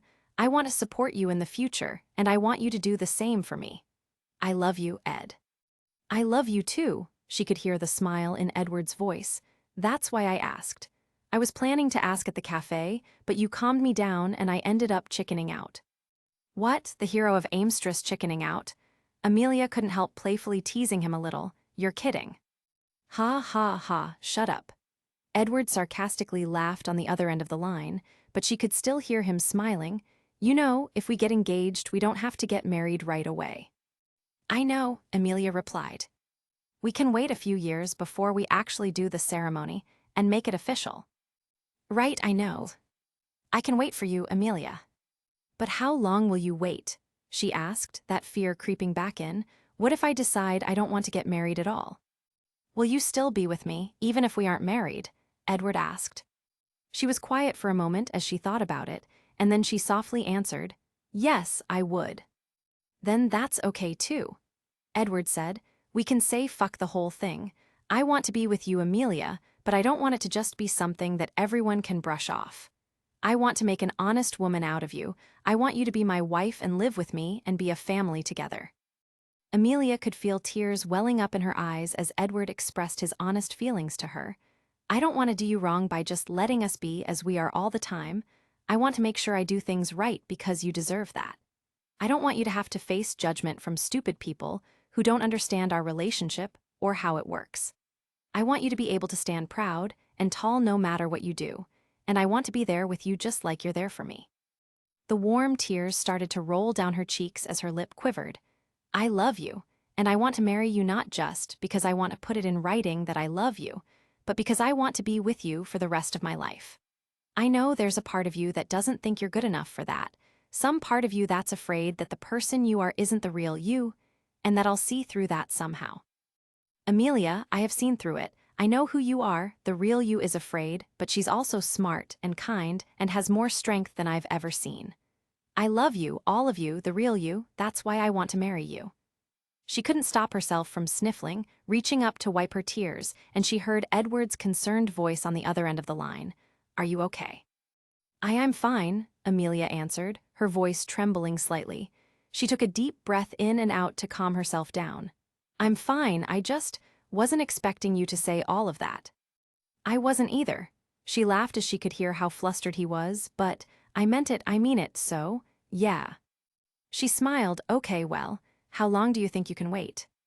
I waited 2 years to get my arm back, I can wait longer for you. You're worth way more after all, he replied. Amelia laughed, well damn, look at you, smooth talker. Oh, you know me, silver tongue and all. She rolled her eyes on the other side, sighing, and heard Edward chuckle on the other end. Are you rolling your eyes at me? Shush, he laughed again as he knew he was right. She wished he was there. She would have loved to hold him close and just feel his arms around her again. That longing didn't leave her, but now she felt a bit more secure after hearing all of this. Okay. Well, how about we wait until we see each other again? And then you can propose to me properly, on one knee. Seriously, I have to do that. Edward groaned on the other end of the line. Yes, that makes it official. I'd ask for a ring, but I don't think that's an Amstrian thing. She muttered the last part more to herself than anything. You want a wedding ring? Edward asked playfully. I thought you said you wanted to wait. An engagement ring, Amelia enunciated over the phone. Where I come from, we have an engagement ring and a wedding ring as 2 different rings. But I don't think that's a thing here. No, not really. I can get you a wedding ring, though. Yeah, you will, at the wedding. There was a pause on the other end of the line, and she could tell Edward was trying to figure out if she was being serious or joking around. She felt her face getting a little warm as she said in a soft voice, I want to get married. Wait, really? She could easily picture Edward's body stiffening up as he spoke. You want to get married? Yeah, she said, but it's gonna be a long engagement. Yeah, he sounded excited, and she could immediately picture a golden-haired dog wagging his tail, as if that was him on the other end of the line. Yeah, it might be a while. You need to finish your journey, I need to get a real job somewhere, and you should too, honestly. But once that's done, I don't see why we can't get married. Yes, she laughed as he heard the excited word exit his mouth, already picturing the thrilled fist pump he must have done in the phone booth. Yes, okay, we're engaged. Officially. Right. Right, she agreed, smiling as she could hear him barely containing his joy on the other end, feeling a bit more secure in her decision now that she was talking to him. "I'm officially engaged to you." "Awesome, awesome, awesome, awesome." Amelia beamed as she listened to his exclamations of joy. "We're gonna get married." "Eventually, not right now," Amelia laughed. Yeah, I know, but still." She laughed on her line, and she didn't see how Edward's face softened to listen to her own joy about the situation. "I have to get going. There's a line forming over here. I'll call you the next chance I get, okay?" "Yeah, I'll be here for the rest of the week. After that I'll be back at the Rockbells." "I know. We'll talk soon." "We will," she smiled as she heard his certain reply. "Okay, I'll let you go. I love you." "I love you too." And with that, he hung up the line and she did the same. She took a deep breath in and out as she leaned against the wall beside the table where the phone rested. She moved her arms around herself, not quite holding herself but keeping herself in a comfortable embrace. She smiled a little to herself as she thought about it all. She was engaged now, officially. It was real. She had said yes. God, she shouldn't have done that. What if it all went wrong? What if Edward met the actual love of his life out there on his journey? Then again, with the way he handles love, it would be pretty hard to believe he'd grow enough of a spine to say that to another woman, let alone a woman he barely knows. That's not really his thing. But marriage? Oh, marriage was big, really, really, really big. That's the whole domestic life, that's making babies together, that's the white picket fence kind of life. Was she ready for that? No, but he could wait until she was. What if she's never ready? He said he would wait. Everything will be okay. Everything will be okay. Everything will be okay. She repeated that phrase over and over again in her mind until it soothed the worst of her thoughts. She wiped her eyes, made sure her face was clean before she collected herself, took a deep breath in and out and started to make her way back to the parlor where the other Armstrongs were waiting. The moment she stepped in, she immediately knew something was off. Strongen was sitting beside her husband quietly drinking tea, as was Amu and Catherine. Nobody was looking directly at her, save for Major Armstrong, who gave her a small smile as they made eye contact. She knew the girls had somehow found a way to listen in on her call without her knowing, despite her repeatedly telling them to back off. She made her way into the middle of the parlor, glancing around at the three of them, all of them stoically, elegantly focusing on their drinks and not looking her in the eyes. She planted her hands on her hips and said, "I know you were listening, just do it already." The three sisters looked up from their drinks, all carefully put them down, before all three jumped out of their seats in excited squeals, surrounding her with constant babbles of excitement as their hands found her shoulders, her hands wanting to know more. "Are you really engaged to Edward Elric?" Amu asked with a beaming smile, her hand on Amelia's left shoulder. "Tell us everything about that phone call," Strongen demanded with an excited grin, her hand resting on Amelia's right shoulder. "You're going to make such a beautiful bride," Catherine exclaimed as she took her hand. "Oh, a gorgeous bride," Amu exclaimed, taking her other hand. "What kind of wedding do you want? We'll help with the expenses," Strongen declared. "Wait, I want to know about the proposal. Tell us what happened. What kind of dress do you think you'll wear? You said something about a train station. What happened at the station? Was that today? You'd look gorgeous in a ballgown dress. And just think of when you become a mother. Oh, you'll be such a good mother. Can I get some room to breathe here?" Amelia asked with a laugh, the three of them backing off only to hear sniffling. As they looked over, they saw Alex sitting on the couch with a handkerchief to his cheek to absorb some of the tears that streamed down his face in such magnitude you would have thought his eyes were the beginnings of a pair of waterfalls. "Oh, it's just so beautiful to see you so in love and happy," he sniffled. Strongen rolled her eyes. "He was just like this at my wedding. I imagine he'll be just as bad at yours." "Ah, it's okay, big brother." Catherine came over to comfort him. "I think Amelia would make a lovely wife, don't you?" He nodded, sniffling again, and he sobbed aloud. "She'll make a lovely wife." He looked over at Amelia. "It seems only yesterday that I took you in as my apprentice and now you're to be married. You're growing up so fast, Amelia Seymour." Amelia only smiled, knowing that the Armstrongs all meant well as they provided their own support, coming over to comfort her teacher and letting him embrace her in a bone-crushing hug as he cried his tears of joy. After a night of Amelia giving the Armstrong sisters all the details of her rushed and dramatic proposal, Amu called it sweet that he was so nervous that he had to wait until the last minute.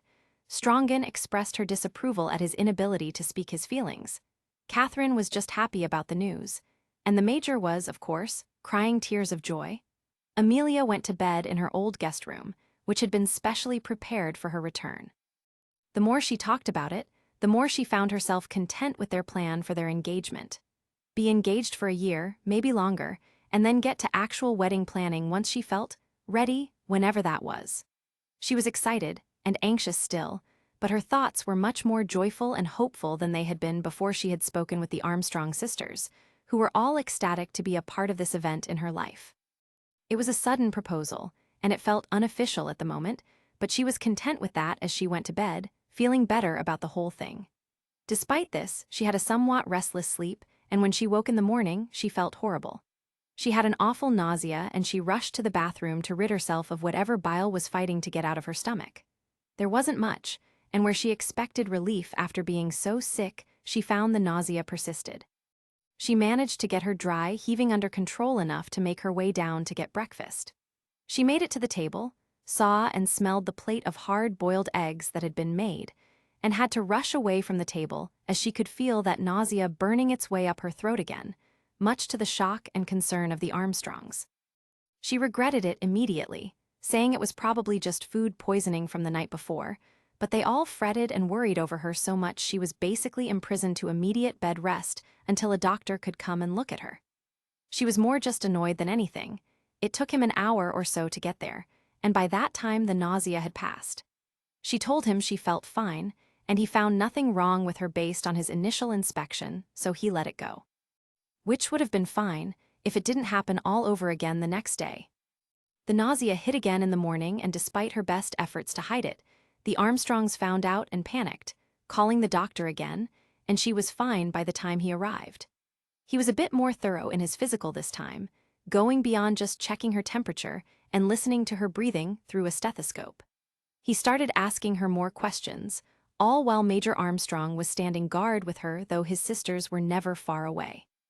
He asked about her general state of being, her eating habits, if she had gained or lost weight in a noticeable amount in recent days, though the question that made her pause was, "Are you sexually active?" "Excuse me," she looked up at him, confused. "Are you sexually active?" He repeated the question, no judgment in his voice, just a simple question. "I know this might seem like an unusual thing to ask, but I assure it's just to assess every possibility." "I'm not pregnant," Amelia firmly said. There was no way she was pregnant. Though, admittedly, it wasn't like condoms were an easily available resource in rural Resemble, where the nearest doctor that provided prescriptions was a solid 30-minute drive away from the Rockbell house, and they didn't have a car. She had mostly just been keeping track of her cycle and trying to figure out which day was the safest for something like that. Just covering all the bases, the doctor reassured her. She sighed, glancing over at the Major, who didn't seem anything other than concerned. She just hoped he was concerned for her health and not for the fact that she wasn't comfortable answering this question in front of him. "Yes, I'm sexually active." "When was the last time you had sex?" he asked, again in a non-judgmental voice. "Probably." She couldn't really look the Major in the eyes as she admitted. "A week ago." Though he had no eyebrows on his face, she could see the skin shifting on his face to widen his eyes as he looked at her. "And when was your last period?" he asked, clearly trying to get a timeline to work with.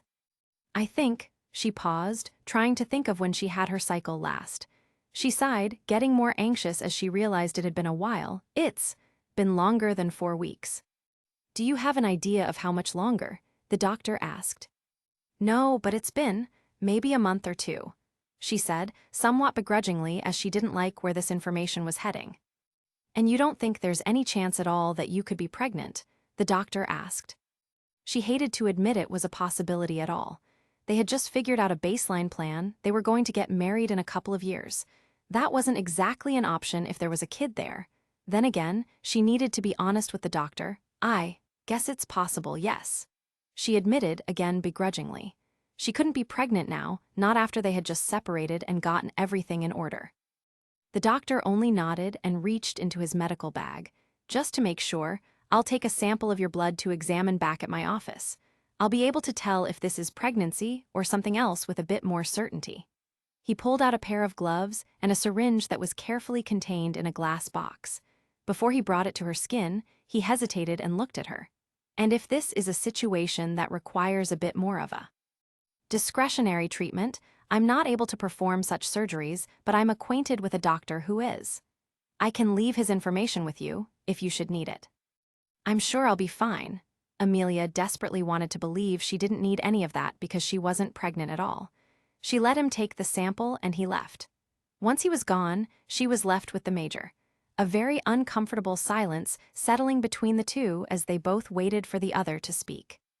The Major looked over at Amelia expectantly, processing the information about her relationship with Edward and just how much they had progressed as a couple since they had started dating about 2 years ago. Amelia was refusing to look at the man, finding a spot on the wallpaper much more interesting, or at least pretending to, as she tried to ignore the feeling of his blue eyes boring holes into her skull. She decided to be preemptive with their conversation. I don't want to hear anything about how inappropriate you might think this is. Oh no, he quickly shook his head. I wasn't going to say anything like that at all. Bullshit, she frowned as she looked over at him. You, the pinnacle of male chivalry, you have no problem hearing about me having sex before marriage. Well, you're a young woman now, Amelia. It's only natural that you and Edward Elric might have some trysts together in your romantic pursuits. He chose his words carefully. If anything, I wish you had come to me sooner. The education that the Armstrong family has on sexual proclivities. Oh God, no. Amelia was very quickly realizing there was a much worse option than Armstrong disapproving of her sex life, watching as he began to stand up from his seat. Is very informative, I assure you. If you'll allow me, I can go and fetch some of the books we have. Please don't. She could feel the blood draining from her face. We can give you the formal sexual education that has been passed down the Armstrong line for generations. He started to make his way out of the room. Teacher, no, I don't need it. She scrambled out of bed to follow after him. The remainder of the day, at the insistence of not just the Major, but also his sisters and their mother who discovered it, was spent learning all the intricate details of not only the sexual reproductive details of how babies are made, but an embarrassing amount of advice on how best to go about having sex for the penultimate pleasure we Armstrongs have discovered, at least according to the Armstrong matriarch. Amelia felt like she would die from embarrassment through all of it. Soon enough, the doctor got back to her and informed her she was indeed pregnant, meaning the nausea she had been experiencing was most likely morning sickness. She couldn't help feeling a little helpless. After Edward had finally gotten a plan together to travel around for a year or two and got himself back on a track that felt right to him, after she had promised to support him from afar, they had a baby to worry about.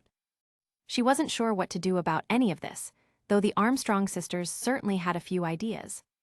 You should go to Edward, Amu said. He's the father after all.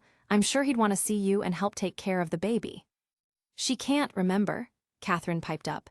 She's not allowed to leave the country, and Edward's somewhere in Creta right now. Well, we can fix that quick enough. Strongin's chest puffed proudly, her hands going to her hips. I'm sure if we reach out to someone we can speed up her citizenship process. Oh, we should do that, Amu agreed quickly with her identical sister. And it will be so romantic, won't it, Amelia? She fantasized, her hands threading together as she pictured the scene. You'll surprise him in Creta. And he'll be so shocked to see you he won't know what to do at first, but then he'll take you in his arms and hold you close. She wrapped her arms around herself, spinning around in the room as she enjoyed the image of the happy couple. And then when you tell him he'll be a father, I can only imagine the joy of knowing that will be on his face. What a wonderful family you'll be. She looked over at Amelia, eyes sparkling with the hope of a hopeless romantic, and Amelia didn't immediately look back at her. She sat with her elbows on a desk, one hand in her hair, as the other began to rhythmically tap a pen against a small notepad as she tried to get her thoughts and feelings together on all of this. Yeah, sure, she muttered, an automatic response she had learned from years of tuning out other people, but it didn't seem that the two elder sisters caught on right away. Catherine did, though. Of course it will, Amu said, turning to Strongen and Alex. "We should get in touch with Fura Grumman. He's handling her case right now, isn't he?" "Well, technically yes, but I'm not sure he's in a position to speed up her paperwork like that." Major Armstrong answered her. "He's a busy man, Amu. Surely he can make an exception in a case like this. It's a baby born of true love, Alex. Besides, it's not like Amelia doesn't deserve citizenship right now," Strongen added, turning to her brother. "After she helped save the nation and lived peacefully in it for 2 more years. She's earned the right to be called a true Amestrian just like you and I." "I agree with you both, but you have to remember her case isn't like most at all." The Major continued to insist with his sisters. The fact that she was allowed a pardon in the first place was a very large effort on Fura Grumman's part when he was instated into office. Fast-tracking her citizenship paperwork might bring up more politics than he needs at the moment. "Alex, you can't be serious." Strongen scowled at her brother, watching him jump back slightly. "He can make an exception. He's the most powerful man in the country." Amu agreed, the two sisters ganging up on their brother as they bickered about the best path forward. Meanwhile, Catherine had gone to Amelia's side, seeing the way she wasn't focused on their conversation at all, putting her hand on her shoulder. She watched as her brown eyes seemed to clear slightly from the cloud of anxiety she had been feeling, looking up at the youngest Armstrong sister. "How are you feeling about all of this, Amelia?"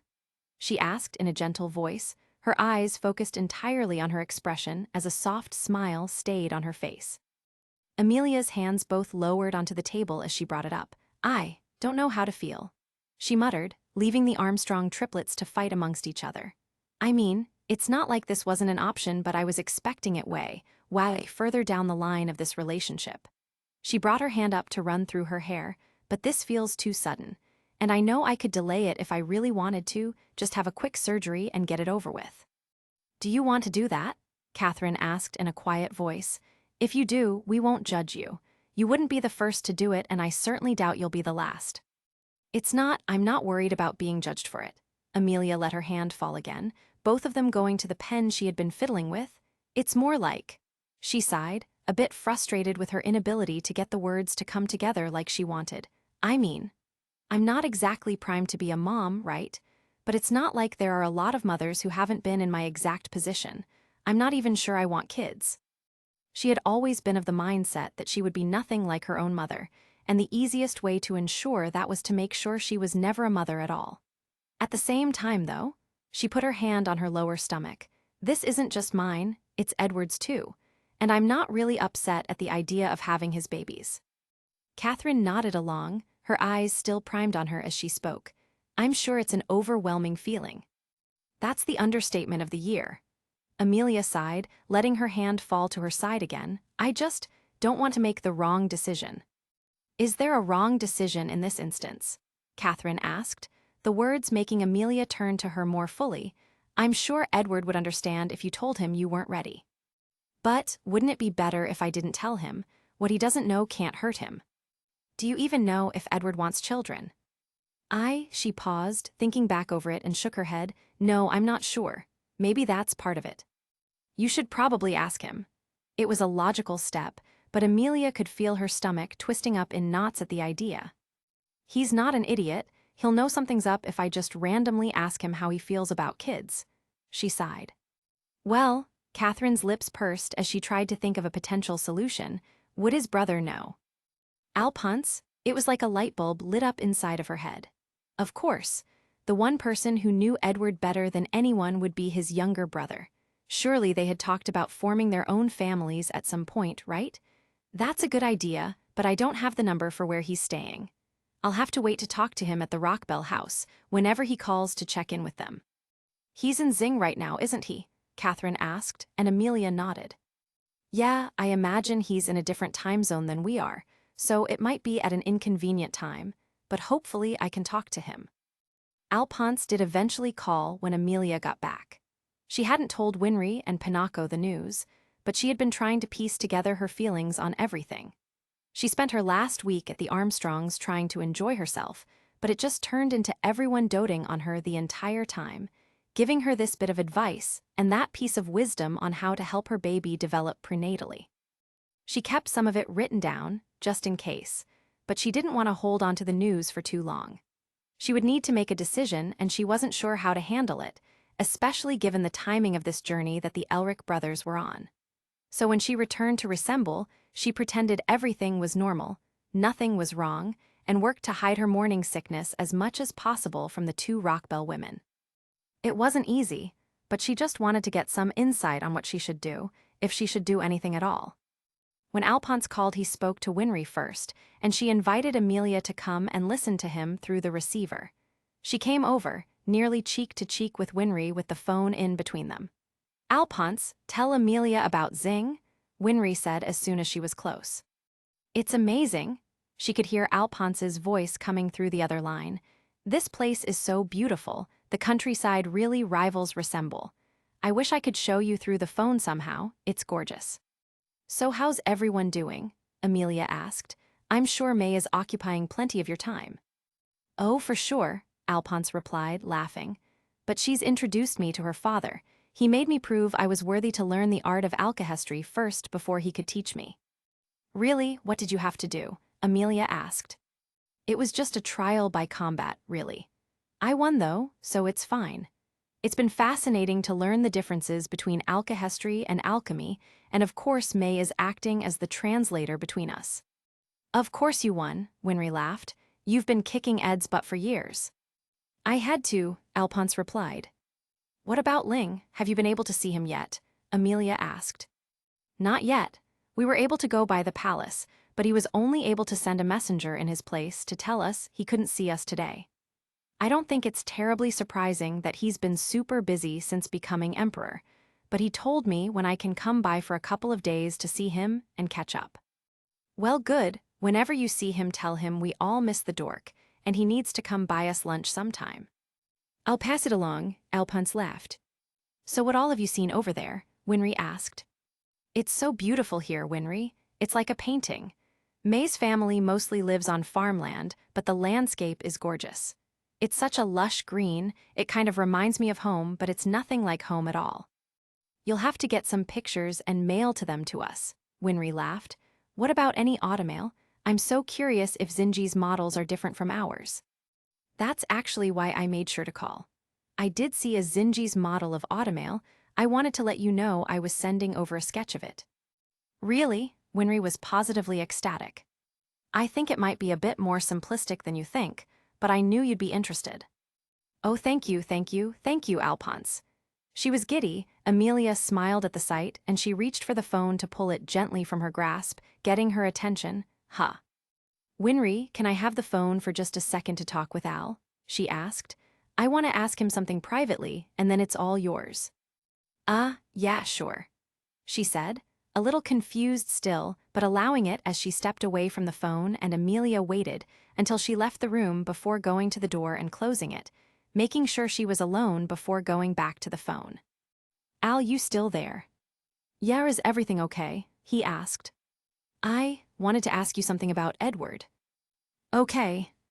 She hesitated, the words slowly coming out. Do you?" She sighed, knowing this wasn't going to get any less painful the more she dragged it out. "Do you know how Edward feels about kids?" "What, like having kids?" "Yeah." "Why are you asking me this? You're not pregnant, are you?" he joked. "Just indulge me." She tried so hard not to make it sound like she was bothered by how much he just hit the nail on the head. "Well, did I ever tell you about how we helped in delivering a baby in Rush Valley?" he asked. She paused, taking a moment to think. "I don't think so." "Calling what we did helping is admittedly pretty generous," Alphonse chuckled, "but the only reason we were even there was because Paninia pickpocketed Ed's pocket watch. She was planning on selling it and giving the money to this incredibly talented engineer named Dominic. He's a grumpy old man, you'd hate him." She let out a small laugh, but he had a son, whose wife was very, very pregnant. "She was so sweet, we didn't even know she was in labor for a long while, but she let me and Ed feel her tummy and her baby inside. Even when I was in that armor, I knew it was a special moment, even if I couldn't really feel it like I would be able to now." On the other end of the line, Alphonse looked down at his flesh hand and smiled for a brief second before going back to the phone. "Anyway, when her water broke, Ed and I were there and we freaked out. I was going through it alchemically, because it was the only way I could think when I'm panicking.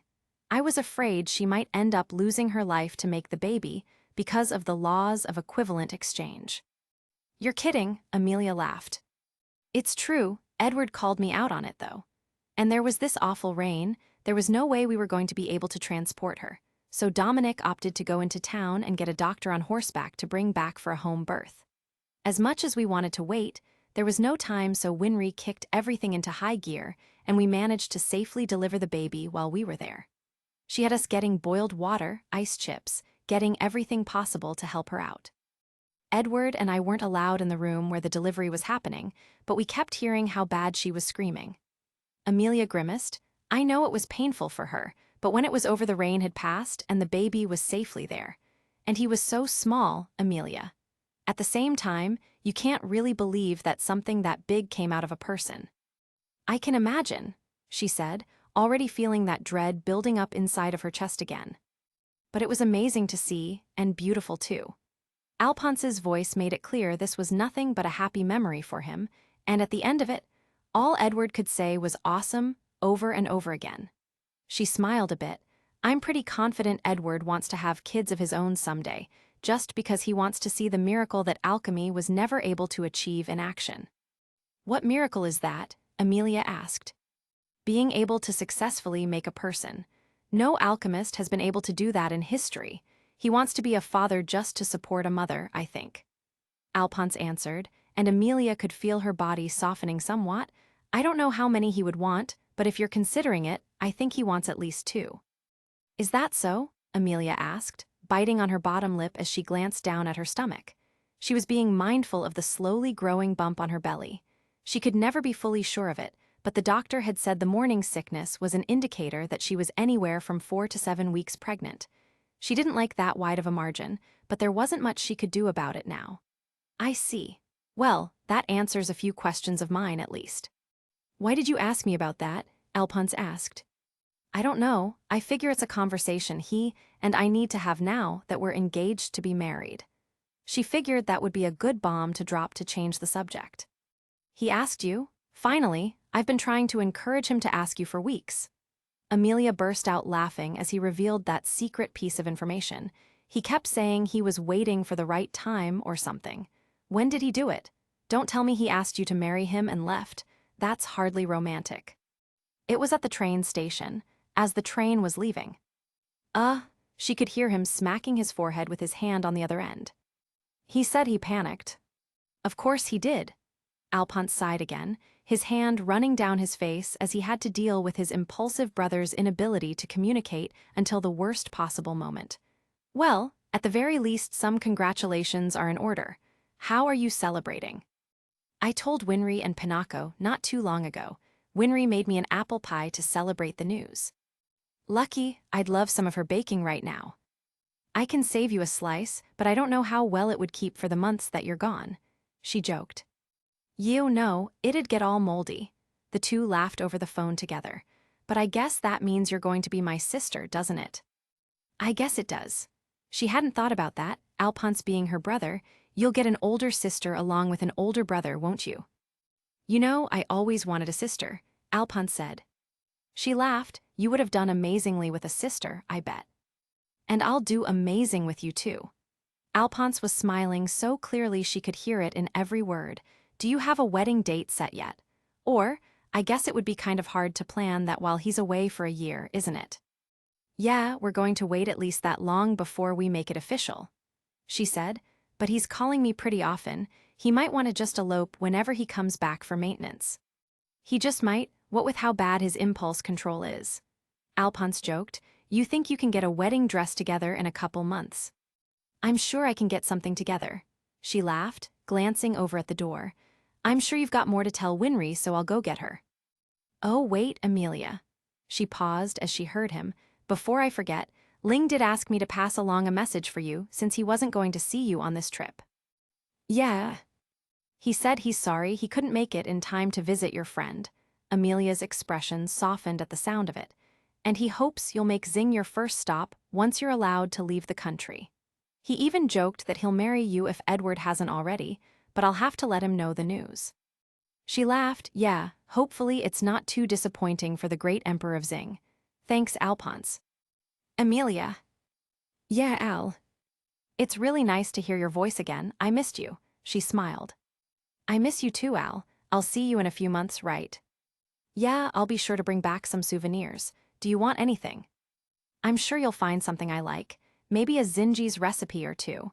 I'd love to sample the food. Of course. I'll go get Winry, she said, heading over to the door and opening it up to see Winry on the other side. She was a bit startled at the sight of it, but Winry was quiet as she looked at her, blue eyes boring into her brown ones. She didn't say anything at first, unsure if Winry wanted to say something, and the more she looked at her, she could tell she had something to say. If she had to guess, she was probably eavesdropping on her conversation, but wasn't sure how to address what she'd heard. Amelia didn't say anything to point it out, just stepping aside and saying, "The phone's all yours. I think I'm gonna head to bed a little early." Oh, sure, she said, a little jumpy. Yep, she had definitely been listening in. She watched as Winry walked past her and straight to the phone as she headed down the hall and up to her room again. 3 more months had passed, and in that time Amelia was struggling to find clothes that didn't show her growing belly. She had been wearing frumpy sweaters, and thankfully, the weather was cooling enough to justify it. It figures the conception would have happened in the summer. She was lucky and grateful for the cooling weather of autumn to justify her change in fashion. Even still, with the way she moved around the house and how suddenly very helpful Winry and Pinocchio made themselves to her whenever she was lifting something with even a mild weight to it, she was pretty sure Winry and Pinocchio had already guessed as to the nature of her condition. They didn't say anything, though, and she never confronted them about it. She just wanted to keep pretending no one knew, even though she could feel it still growing inside of her. In that time, she hadn't been able to come to a decision about what to do. While there was a great deal of appeal to the idea of starting a family with Edward, being the mom she always wanted for her kids, watching Edward be the dad he always wished he had, maybe healing some part of themselves in the process of bringing these kids into the world. She couldn't deny there was a very real fear gnawing at her mind still. The fear of not only screwing up motherhood and being a lousy parent, but of the birth itself, and the pregnancy wasn't as pleasant as she hoped. She hated the discomfort of her growing stomach, the sudden and more frequent urgencies to relieve her bladder, the morning sickness, the growing sensitivity to smells and sensations that made her unable to eat some of her favorite foods, on top of making a point to avoid all the things she knew pregnant women couldn't have. Coffee, alcohol, any kind of seafood, she knew she would have to deal with more that was yet to come. She would need to get some clothes to fit her growing belly and maternity body. The birth itself was going to be hell without some kind of epidural, which she was fairly certain didn't exist at this point in time, and goodness knows what other ordeals were awaiting her she didn't know about. All of this could be avoided with maybe one conversation with Edward over the phone. But in all those months, she had never been able to get the courage to tell Edward over the phone. She had just pretended everything was normal, that nothing like this was happening, and he was so focused on his journey that it seemed to be the best way to handle it. He didn't know about it, and he was doing so well, seeing and experiencing things that were ultimately good for him. Telling him he was going to be a father in a few more months would interrupt that. She didn't want to mess things up. She wasn't sure how well she could hide it from him in person, though. She could see him making his way up the road from the window in Winry's room. She gulped nervously at the sight of him, putting down the automail tools she had been asked to bring up and quietly going to her room. She closed the door behind her, taking deep breaths in and out. "It'll be fine," she told herself in a whisper. She went over to the mirror, observing herself standing, sitting, figuring out how to wear the sweater she had so she could hide it best. It would be fine, she could hide it, he wouldn't know, and everything would be okay. He would finish his journey without regrets, and then he could come back to a surprise baby. Or something, maybe nothing. Maybe she could find an orphanage or... God, she hoped he wouldn't resent her for hiding this. She also feared him resenting her for interrupting this journey of his. But worst, she feared how he would respond to finding out that she had gotten rid of it. "Amelia," she heard Pinocchio's voice calling her from downstairs. "Edward's come home." "I'll be right down," she called back, taking one more look over herself in the mirror she had before taking a deep breath in and out. "You've done this 1,000 times. Just smile and pretend." She had done well at getting back into her old habits of being someone who could hide her feelings, creating a persona to get through dinner parties, and now, Edward's visit. She wasn't pregnant, she was just fine, nothing to worry about. No reason for him to stay behind and delay it all. Everything was fine. She kept repeating that to herself in her head, as she made her way downstairs in time to greet Edward as he came up the road. Winry was at work with another piece of equipment, while Pinocchio was already on the porch to greet him. As she came out, she saw him and felt such an intense surge of joy to see him. It was one thing to talk to him every day, but she hadn't seen his actual face in months. He was just coming back for routine maintenance, but she was sure the reason he was actually on time, for it had to do with the fact he got to see her again. As they made eye contact, his pace changed from a comfortable walk to a sprightly jog. Amelia didn't realize she was already making her way down the stairs to meet him halfway. She watched as his face lit up to see her, arms out for a welcoming and joyful embrace, and she almost did the same before she remembered her belly. There would be no way for her to hide it if he could feel how big she had gotten. As much as she wanted to, she couldn't let him hug her. She came to a screeching halt just in front of him, reaching for his hands with both of hers and changing the hug to just them holding hands together, smiling brightly up at him. His expression changed from excited to confused as he was pretty sure that they were both about to hug, but it seemed that wasn't the case. To help him from asking questions, she leaned in and gave him a brief but warm kiss on the lips. "Welcome back." She greeted him, and in a softer voice added, "Didn't want to gross out the old lady too much." "Since when does Granny care about that?" Edward asked with a laugh, leaning in and pressing another kiss, noticing that she didn't come in closer to him. "Just trying to be polite," Amelia replied. Edward chuckled, coming in for an embrace, and she carefully sidestepped him while releasing one hand to bring the second around her shoulder so they could be close without him being too close to her stomach. He blinked, again confused, but he was still happy to be home. He looked up at Pinocchio, who had watched the entire exchange with her pipe in her hands, though as Amelia came closer, she made a point to put out the spark and let it sit to the side as she knew the smell of tobacco bothered her. "Hey, Granny." "Welcome back, Edward." She greeted him as he came up the stairs with Amelia still under his arm. "Well, let's get you inside. We might as well assess the damage in a place that's a little warmer." She shivered as she headed to the door. "It's getting colder every day now. You learn to hate this time of year." "You make it sound like I definitely broke it. I promise I'm not that careless." Edward joked as they headed inside. "I'll get you something warm to drink," Amelia said, taking herself away from his arm as she walked around him to get in first. "I'm sure you're a little chilly after that walk over here." Yeah, sure," he said, watching her head off quickly into the kitchen. She passed by Winry's workroom as she did, getting her attention as she poked her head out of the door. "Is Ed back already?" she asked Amelia. "Yep, just got back," Amelia replied, sounding chipper. "We still have coffee, right?" "Yeah, we should," Winry said, glancing down the hall where she could hear Edward and Pinocchio chatting, and then back to the kitchen as she watched Amelia get everything she needed to make a cup of coffee for Edward. The blonde mechanic hesitated a moment before heading into the kitchen as she saw Amelia setting up the coffee pot. "Do you want any help?" "No, that's okay. I think I got it," she said as she walked over to put the pot on the stove to heat up and boil as she went to the coffee grinder. She poured in some coffee beans from a small bag on the counter, getting to work grinding it up. She had really come to appreciate this method of making coffee compared to how it was made back home, though it was a bit more tiresome than just putting pre-crushed grounds into a coffee maker and letting it go for a few hours. As she kept grinding with the somewhat large tool, cranking the handle around and around, she noticed Winry was still there. She paused so she could hear her rather than the crunching of coffee beans. "Did you want me to make you a cup too?"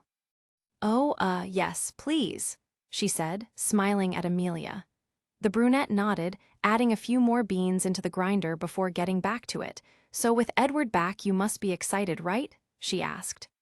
"Of course," Amelia said, smiling with sincere joy at knowing she would have Edward here with her for a few days. "I guess you guys will be spending a lot of time together, right?" Winry asked. Amelia paused on the handle of the grinder again, quirking her brow as she looked over at Winry. "Yeah, I suppose so." "So you'll get some time to talk," Winry said, still smiling in that friendly way that Amelia was starting to suspect was her way of covering up for something else. Yeah, I'm sure we'll talk a lot. About some important stuff. Amelia frowned. Yeah, important stuff will probably come up. Are you getting at something here, Winry? She asked, planting one hand on her hip as the other rested on the grinder. And no, I'm not, She looked away with some obvious nerves, and Amelia's frown grew into a scowl as she was starting to suspect what she was trying to imply. I'm not trying to get at anything, I just think it'll be, good for you and Edward to talk about the important steps for your future and all. Right, Amelia stiffly replied, starting to crank the grinding handle again. She made sure to push a little harder so the crunching of the beans was a bit louder than normal. Winry got the message and stepped back towards the door.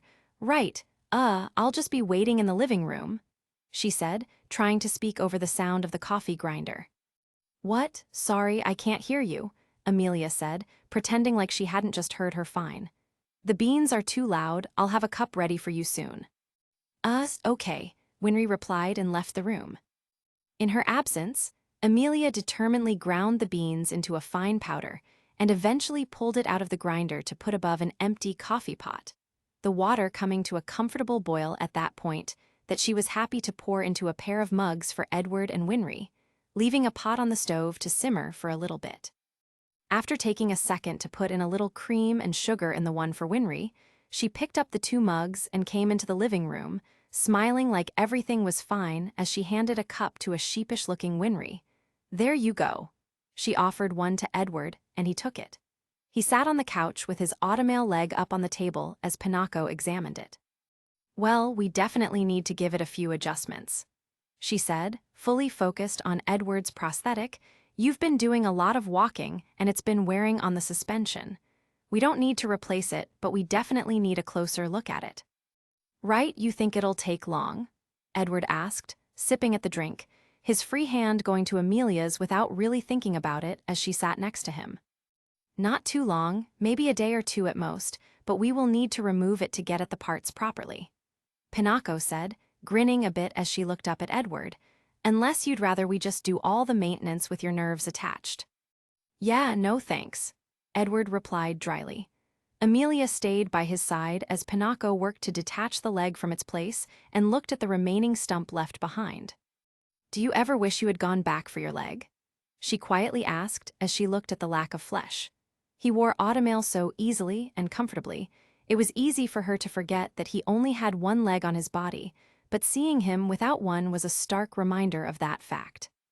Nah, Edward replied in a similar quiet voice. I was more worried about getting Al's body back. Compared to that, a leg is a small price to pay. He threaded his fingers through hers as they sat together. Besides, who needs it anyway? If I ask nicely, I bet they'll put a cannon in there. You don't need a cannon in your leg, Amelia said with a laugh, watching Edward snicker at the idea. Did I ever tell you Peninia had one? We only found out after she fired it on us, Edward asked, still laughing. Yes, I remember that story, Amelia said, leaning against him and feeling herself relaxing more than she thought she would. After she stole your pocket watch and you almost had her cornered, she revealed she had a sword in 1 leg and a cannon in the other. In her kneecap, right? Right, Edward chuckled as he took another sip of his coffee, letting out a hum. You made this really well. Thanks, I've been practicing, she replied.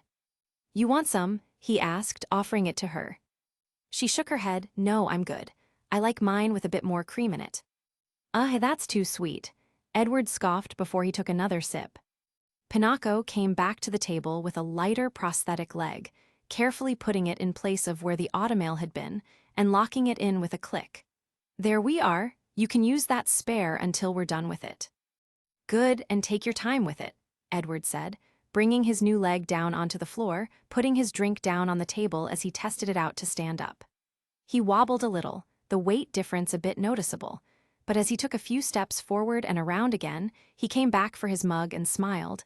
I don't want to pay any rush order fees this time. You sure? You don't want to get back out there immediately like you always do? Winry asked with a teasing tone. Nope, I want to stick around for a couple days and need a better excuse than just wanting to see my wife-to-be, Edward said proudly, indifferent to Winry's teasing as he was just happy to spend time with Amelia. The girl in question smiled and felt her cheeks getting a bit warmer as he mentioned it. So waiting on my leg to get done is good enough. Well, if we choose not to rush it. Winry glanced over at Pinocchio. What do you think, Granny? 2 days. 2, maybe 3 depending on what a deeper inspection holds. Maybe longer if we have to handle other orders first. The older woman replied with a smile, the two happy to let Edward spend time with Amelia and talk, preferably about the thing they knew she was refusing to talk about. Oh, for sure, don't put me at the front of the line just because. Edward said, offering his hand to Amelia to help her up. Treat everyone fairly, I'm at the back of the line right now. I don't have a problem waiting a week or longer to see it done. He was still grinning, and Amelia was smiling politely. She was happy to know Edward wanted to spend time with her, but the more time they spent together it was going to be harder and harder to hide this thing, and she knew that. A week, huh? Well, maybe. We'll have to look at our customer list, but we'll let you know, Pinocchio said. In the meantime, your old room is all yours. Thanks, Granny. He looked over at Amelia. Wanna help me unpack? Sure, she answered, helping him up the stairs as he got used to his new temporary prosthetic as they picked up his suitcase on the way. In the aftermath of their leaving, the 2 Rockbell women quietly watched the couple go before looking back at each other. Pinocchio could see Winry was anxious, obviously concerned about how things will go with Amelia being as cagey as she's been about what they were both pretty certain was a pregnancy. The fact that she hadn't said anything only made them more worried, but Pinocchio had reasoned, maybe she just wants to tell Edward in person first. And that had been enough to soothe Winry's anxieties about what she might be planning. With a resigned sigh, Pinocchio went over to Winry's toolbox as the mechanic got Edward's leg from where it was sitting. Only time would tell what, if anything, Amelia was planning. Unpacking took a very small amount of time between Edward and Amelia together. Especially since she worked so quickly, and of course once they were alone together, Edward went to embrace her again, and she slyly avoided it, making an excuse about having made a promise to one of the neighbors and needing to fulfill it for a few hours. She promised she'd be back in time for dinner, and she was. She had lied about doing a favor for a neighbor, but she did find a brief way to kill some time down at Katie's grave. When she came back to eat, she sat close with Edward, the two bickering in between bites like nothing had changed, while Edward regaled them with a few stories of what he had found out west. His research was going well, and he was learning new alchemical methods he had never considered before. He was thrilled with the progress Alphonse was making in Xing too. After dinner, Edward again got alone with Amelia, and again, he tried to get close to her. Again, she panicked and moved around him, finding a way to be at his side rather than in front of him, trying to substitute the closeness he was clearly wanting. She still managed to do it cleverly, though. She surprised herself with how well she was able to maintain her ability to keep him away, changing the subject every time he tried to go in for an embrace that would risk him feeling her stomach. They went up to Winry's room to borrow her balcony for some stargazing, the pair talking comfortably for a long while, and it was quite a romantic, wonderful night. Amelia didn't even think about revealing the truth to him in the middle of it all. She just wanted to enjoy the moment for what it was. Eventually, Winry came and moved them out so she could get to bed, and Amelia used it as an excuse to go to sleep as well, in her own room away from Edward. He was clearly confused and not exactly thrilled, but he didn't say anything against it. The next morning, Amelia was up much earlier than normal, shocking the whole of the house as she said she had errands to run and she would be back. She was confident keeping this combination of distance and controlled closeness would be enough to make things work with Edward still there, and she would have time to make a decision. She would leave for an hour or two, find something to do, come back and hold Edward's hand, stay right by his side, carefully avoiding every hug and romantic embrace and switching up the subject to keep him talking rather than kissing. She kept up this routine for the whole day, and the Rockbells announced at dinner they would probably have Edward's leg finished by the morning. Amelia smiled, encouraging him to get back on his journey probably that same day, even offering to buy the ticket for him. He didn't seem too thrilled, but smiled and said he would be able to get it after he got his leg back. That night after dinner, Amelia went up to her room, sighing to herself as she closed the door behind her. As much as she was still good at pretending and making conversation, she had forgotten how exhausting this persona could be. It was draining to pretend she didn't want to have Edward in her arms, finding things to do every couple of hours, even if it was just to take a walk to the cemetery and back. She figured this would end soon enough, and she could manage to keep this to herself when she heard a knock on the door. She took in one more breath to put that draining face back on and opened it. On the other side, she found Edward looking somewhat concerned and despondent. "Yeah, Ed?" she asked, opening the door a little wider for him. He didn't step through like she thought he would. "Hey, is everything okay?" He found it hard to look at her, his eyes trailing to the side every so often, clearly contemplating a lot on his mind. "Yeah, of course. Why do you ask?" She gave him a small, playful smile, thinking if she could make it seem like a strange question he might drop it. "You've been off these last couple of days," he said, looking up at her, and when their eyes met she could see just how uncomfortable he was. "I mean, if I've done something wrong, I'd rather you just tell me instead of beating around the bush, you know." "You haven't done anything wrong, Ed. What are you talking about?" "I'm talking about how you've barely touched me since I got back," he said, his cheeks turning a bit red to mention it, and Amelia started to realize that her mask, that she used to wear so often, wasn't working as well as she'd hoped.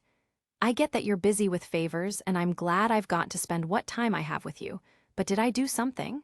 Say something? Even in the middle of all this, I keep thinking there's somewhere else you'd rather be." No, that's not it," she said quickly. She reached for Edward's hands and held them affectionately. "Ed, you haven't done anything wrong, I swear." "Then what gives?" Edward demanded, gripping at her hands with both of his. "Why do you keep doing this? Every time I see you, it's never been like this. You don't do."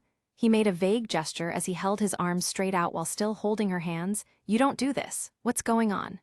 She started to realize he was talking about how she had been keeping him at arm's length, quite literally, since he came home. She had to agree that if she hadn't been so afraid of him finding out the truth, she probably would have been all over him to the point of annoyance when he got back. She looked up at him, that mask slipping, as she really tried to weigh the consequences of continuing to lie and keep the secret she had or come clean and try to relieve some of this pressure that she was making Edward feel. She watched his expression soften as he looked at her, golden eyes flicking in between her deep brown. She sighed. "Come inside," she spoke softly, letting go of his hands and letting him step into her room. She glanced down the hallways, making sure Winry and Pinocchio weren't there before she turned around to face him. He was still visibly concerned, but clearly determined to solve whatever problem was in front of them. She closed the door behind her as she took a deep breath in and out. She looked away from him, pressing her lips together as she tried to figure out how to word this in a way that wouldn't hit as hard as she was imagining it would. "There's this." She brought her hands up, trying to figure out how to put the words together in the air as she tried to explain it. "Thing that I found out, and I've been trying to figure out what decision I need to make about it." "What thing?" Edward asked. She hesitated to answer his question, and instead went on with what she was saying. "The problem is that I'm not entirely sure of what I should do, and I know I'm running out of time, and that anxiety isn't making me feel any better. I know being indecisive isn't really the best thing to be right now, but there's a lot of things on my mind, and it's just making this big mess in my head." "Well, talk to me," Edward said, stepping forward. "Maybe I can help you clean up the mess a little bit." "That's just it, the mess kind of involves you too," she said, feeling a bit of that helplessness she felt when she first found out about the pregnancy. "I don't want us to make the wrong decision for us and what's ahead because we agreed we'd take this engagement slow, but this might turn things into a kind of speed run, and it freaks me out to think about it." She looked up at him. "I don't want your journey to stop just yet." "You don't?" Edward asked, and she could see visible pain on his face. "Do you really prefer it when I'm not here?" "No, oh my God, no." She quickly realized how what she said could come across so wrong, coming up to him, putting her hands on his chest. I just meant that I don't want to be the reason your journey stops. I don't want you to feel like I'm holding you back." "Why would you?" Edward asked, his hands going to her hips, but thankfully they weren't close enough that he would be able to feel what's going on with her body. "I mean, yeah, I miss you every day, but it's not like you can leave the country right now." "I know. And you said you wanted us to go." "I know, I do. So what would stop me from going?" He was still confused and concerned, and she realized this wasn't going to be able to be avoided anymore. "Ed, I'm pregnant." His eyes widened, his gaze immediately going down to her stomach and her sweater, reaching out and feeling her belly, feeling how much it had already grown and swollen from when he saw her last. She stepped back, her hands covering over her stomach away from his touch. She looked down, feeling the heat of shame falling over every inch of her body, and, "I don't know what to do." "What do you mean you don't know what to do?" Edward asked, stepping closer, hands reaching out for her stomach again. She stepped back again. "I mean, I don't know if I want to be a mom."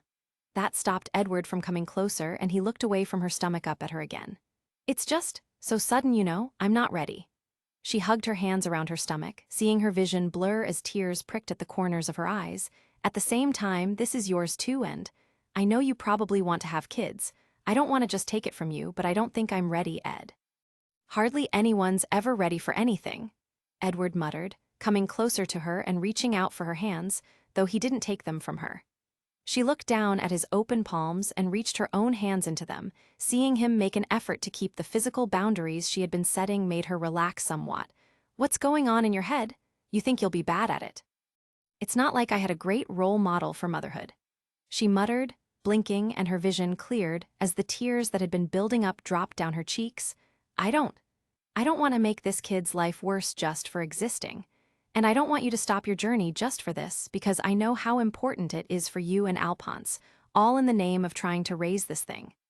She squeezed his hands in both of hers, holding him tighter.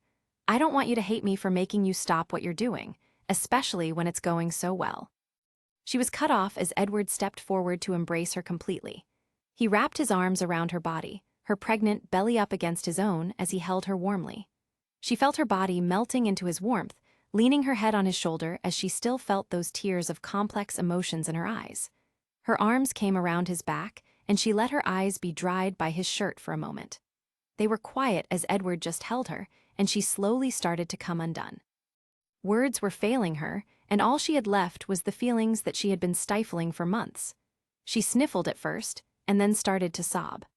All the while, Edward just held her, his hand rubbing gently up and down her back as he kept her close, listening as she cried, feeling how her body shuddered with her sobs as she clung to him. "I'm so scared, Ed," she admitted in a watery voice as she started to calm down, though the confession of her fears only made her start to cry again. "I'm so scared. I don't want to fuck this up, I don't want to lose you or. It's okay, I don't hate you, I won't hate you for this." Edward reassured her, still rubbing her back and comforting her. "What if I don't want this?" she asked, lifting her head up to look at him. "What if I get rid of it? Wouldn't you hate me for that?" Edward sighed, his expression obviously uncomfortable as she demanded to know his feelings, which he was always so terrible at expressing in words. He took a deep breath in and said, "No, I wouldn't hate you for that. I might be upset because I would prefer you didn't do that, but that's not a reason for you to leave my life." His shoulders dropped slightly as he exhaled. "I get it. If you're really not ready, I'm not going to push you into it, but I'd really like it if we could try." "But your journey." "Fuck the journey," Edward blurted out. "Fuck the train station, Greta, all of it, fuck it." His hands went to her shoulders, squeezing them as he looked determinedly into her eyes. "You are way more important to me than all that shit." He relaxed his grip as he realized he might be hurting her, though she didn't feel any pain from him. "If you want me to stay and help, I want to do that. If you want me to disappear for a few more months and you want to do this yourself, I can do that too. I don't want you to be alone in this. That's why I asked you to marry me in the first place." She felt her shoulders relaxing as the invisible burden she had been carrying started to lift from her shoulders as he confessed these feelings to her. "I want to be your support here, and I'd love to be a dad if you'd let me try."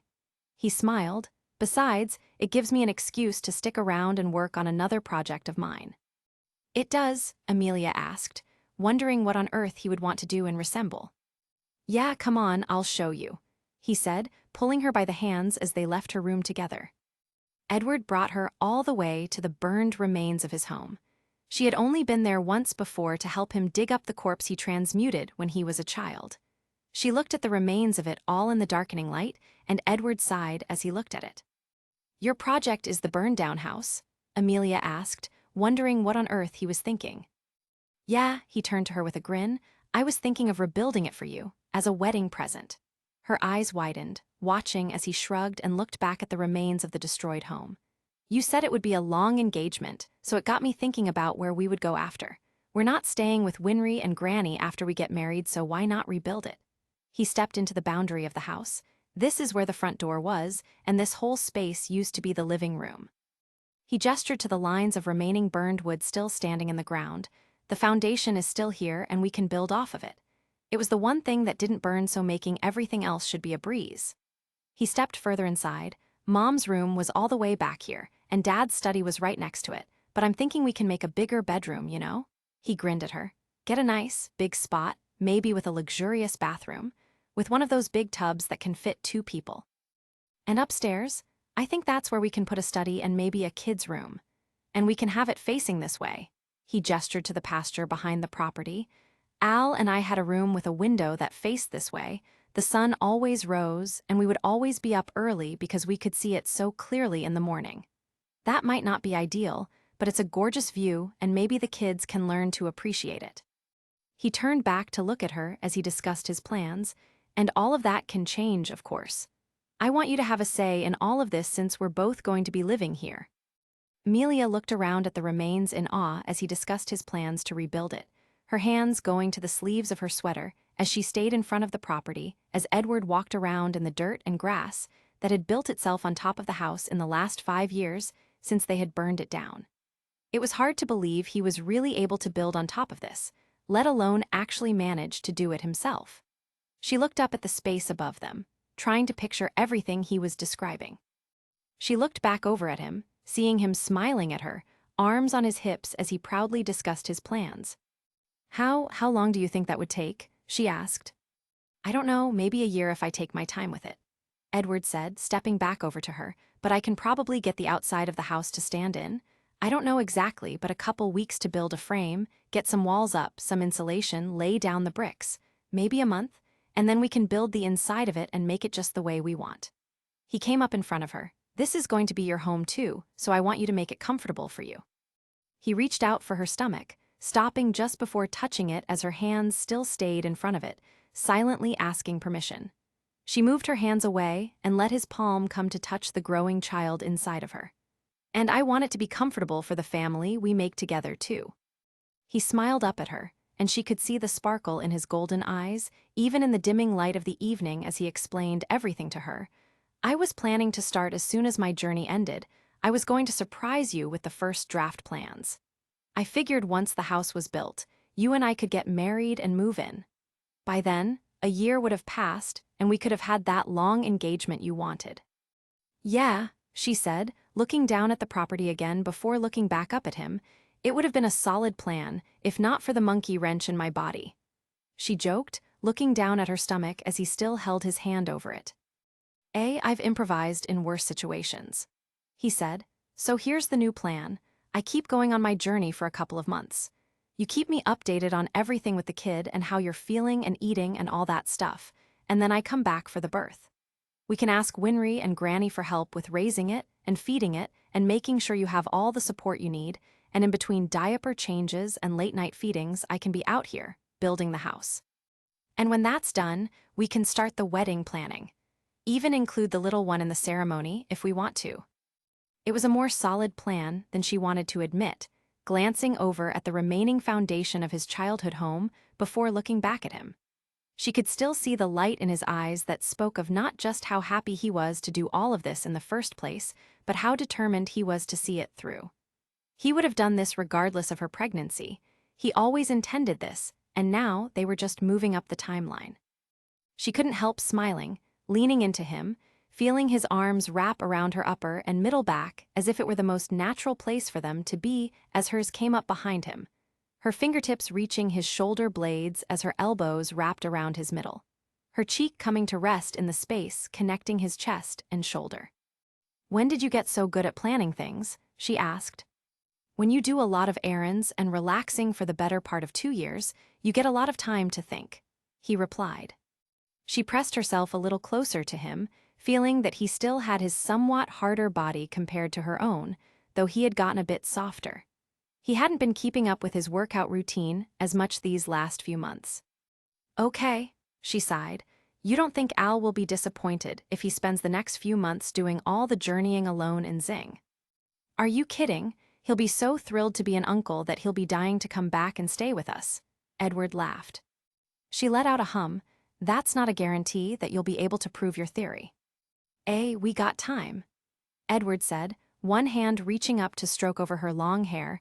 We'll wait until the kids are old enough to travel with us and long enough for you to get your citizenship papers, and we can all go together. Make it a big family outing for a few months. We'll prove it then. She couldn't stop herself from smiling at the image of her and Edward out together, with some children in tow, happily coming along with them and exploring the world together. Yeah, that sounds nice. She felt Edward holding her a little tighter as they agreed on their plans together, feeling a warmth that bloomed in her chest and filled her body in its entirety as she stayed close to Edward and his strong arms that returned the gesture.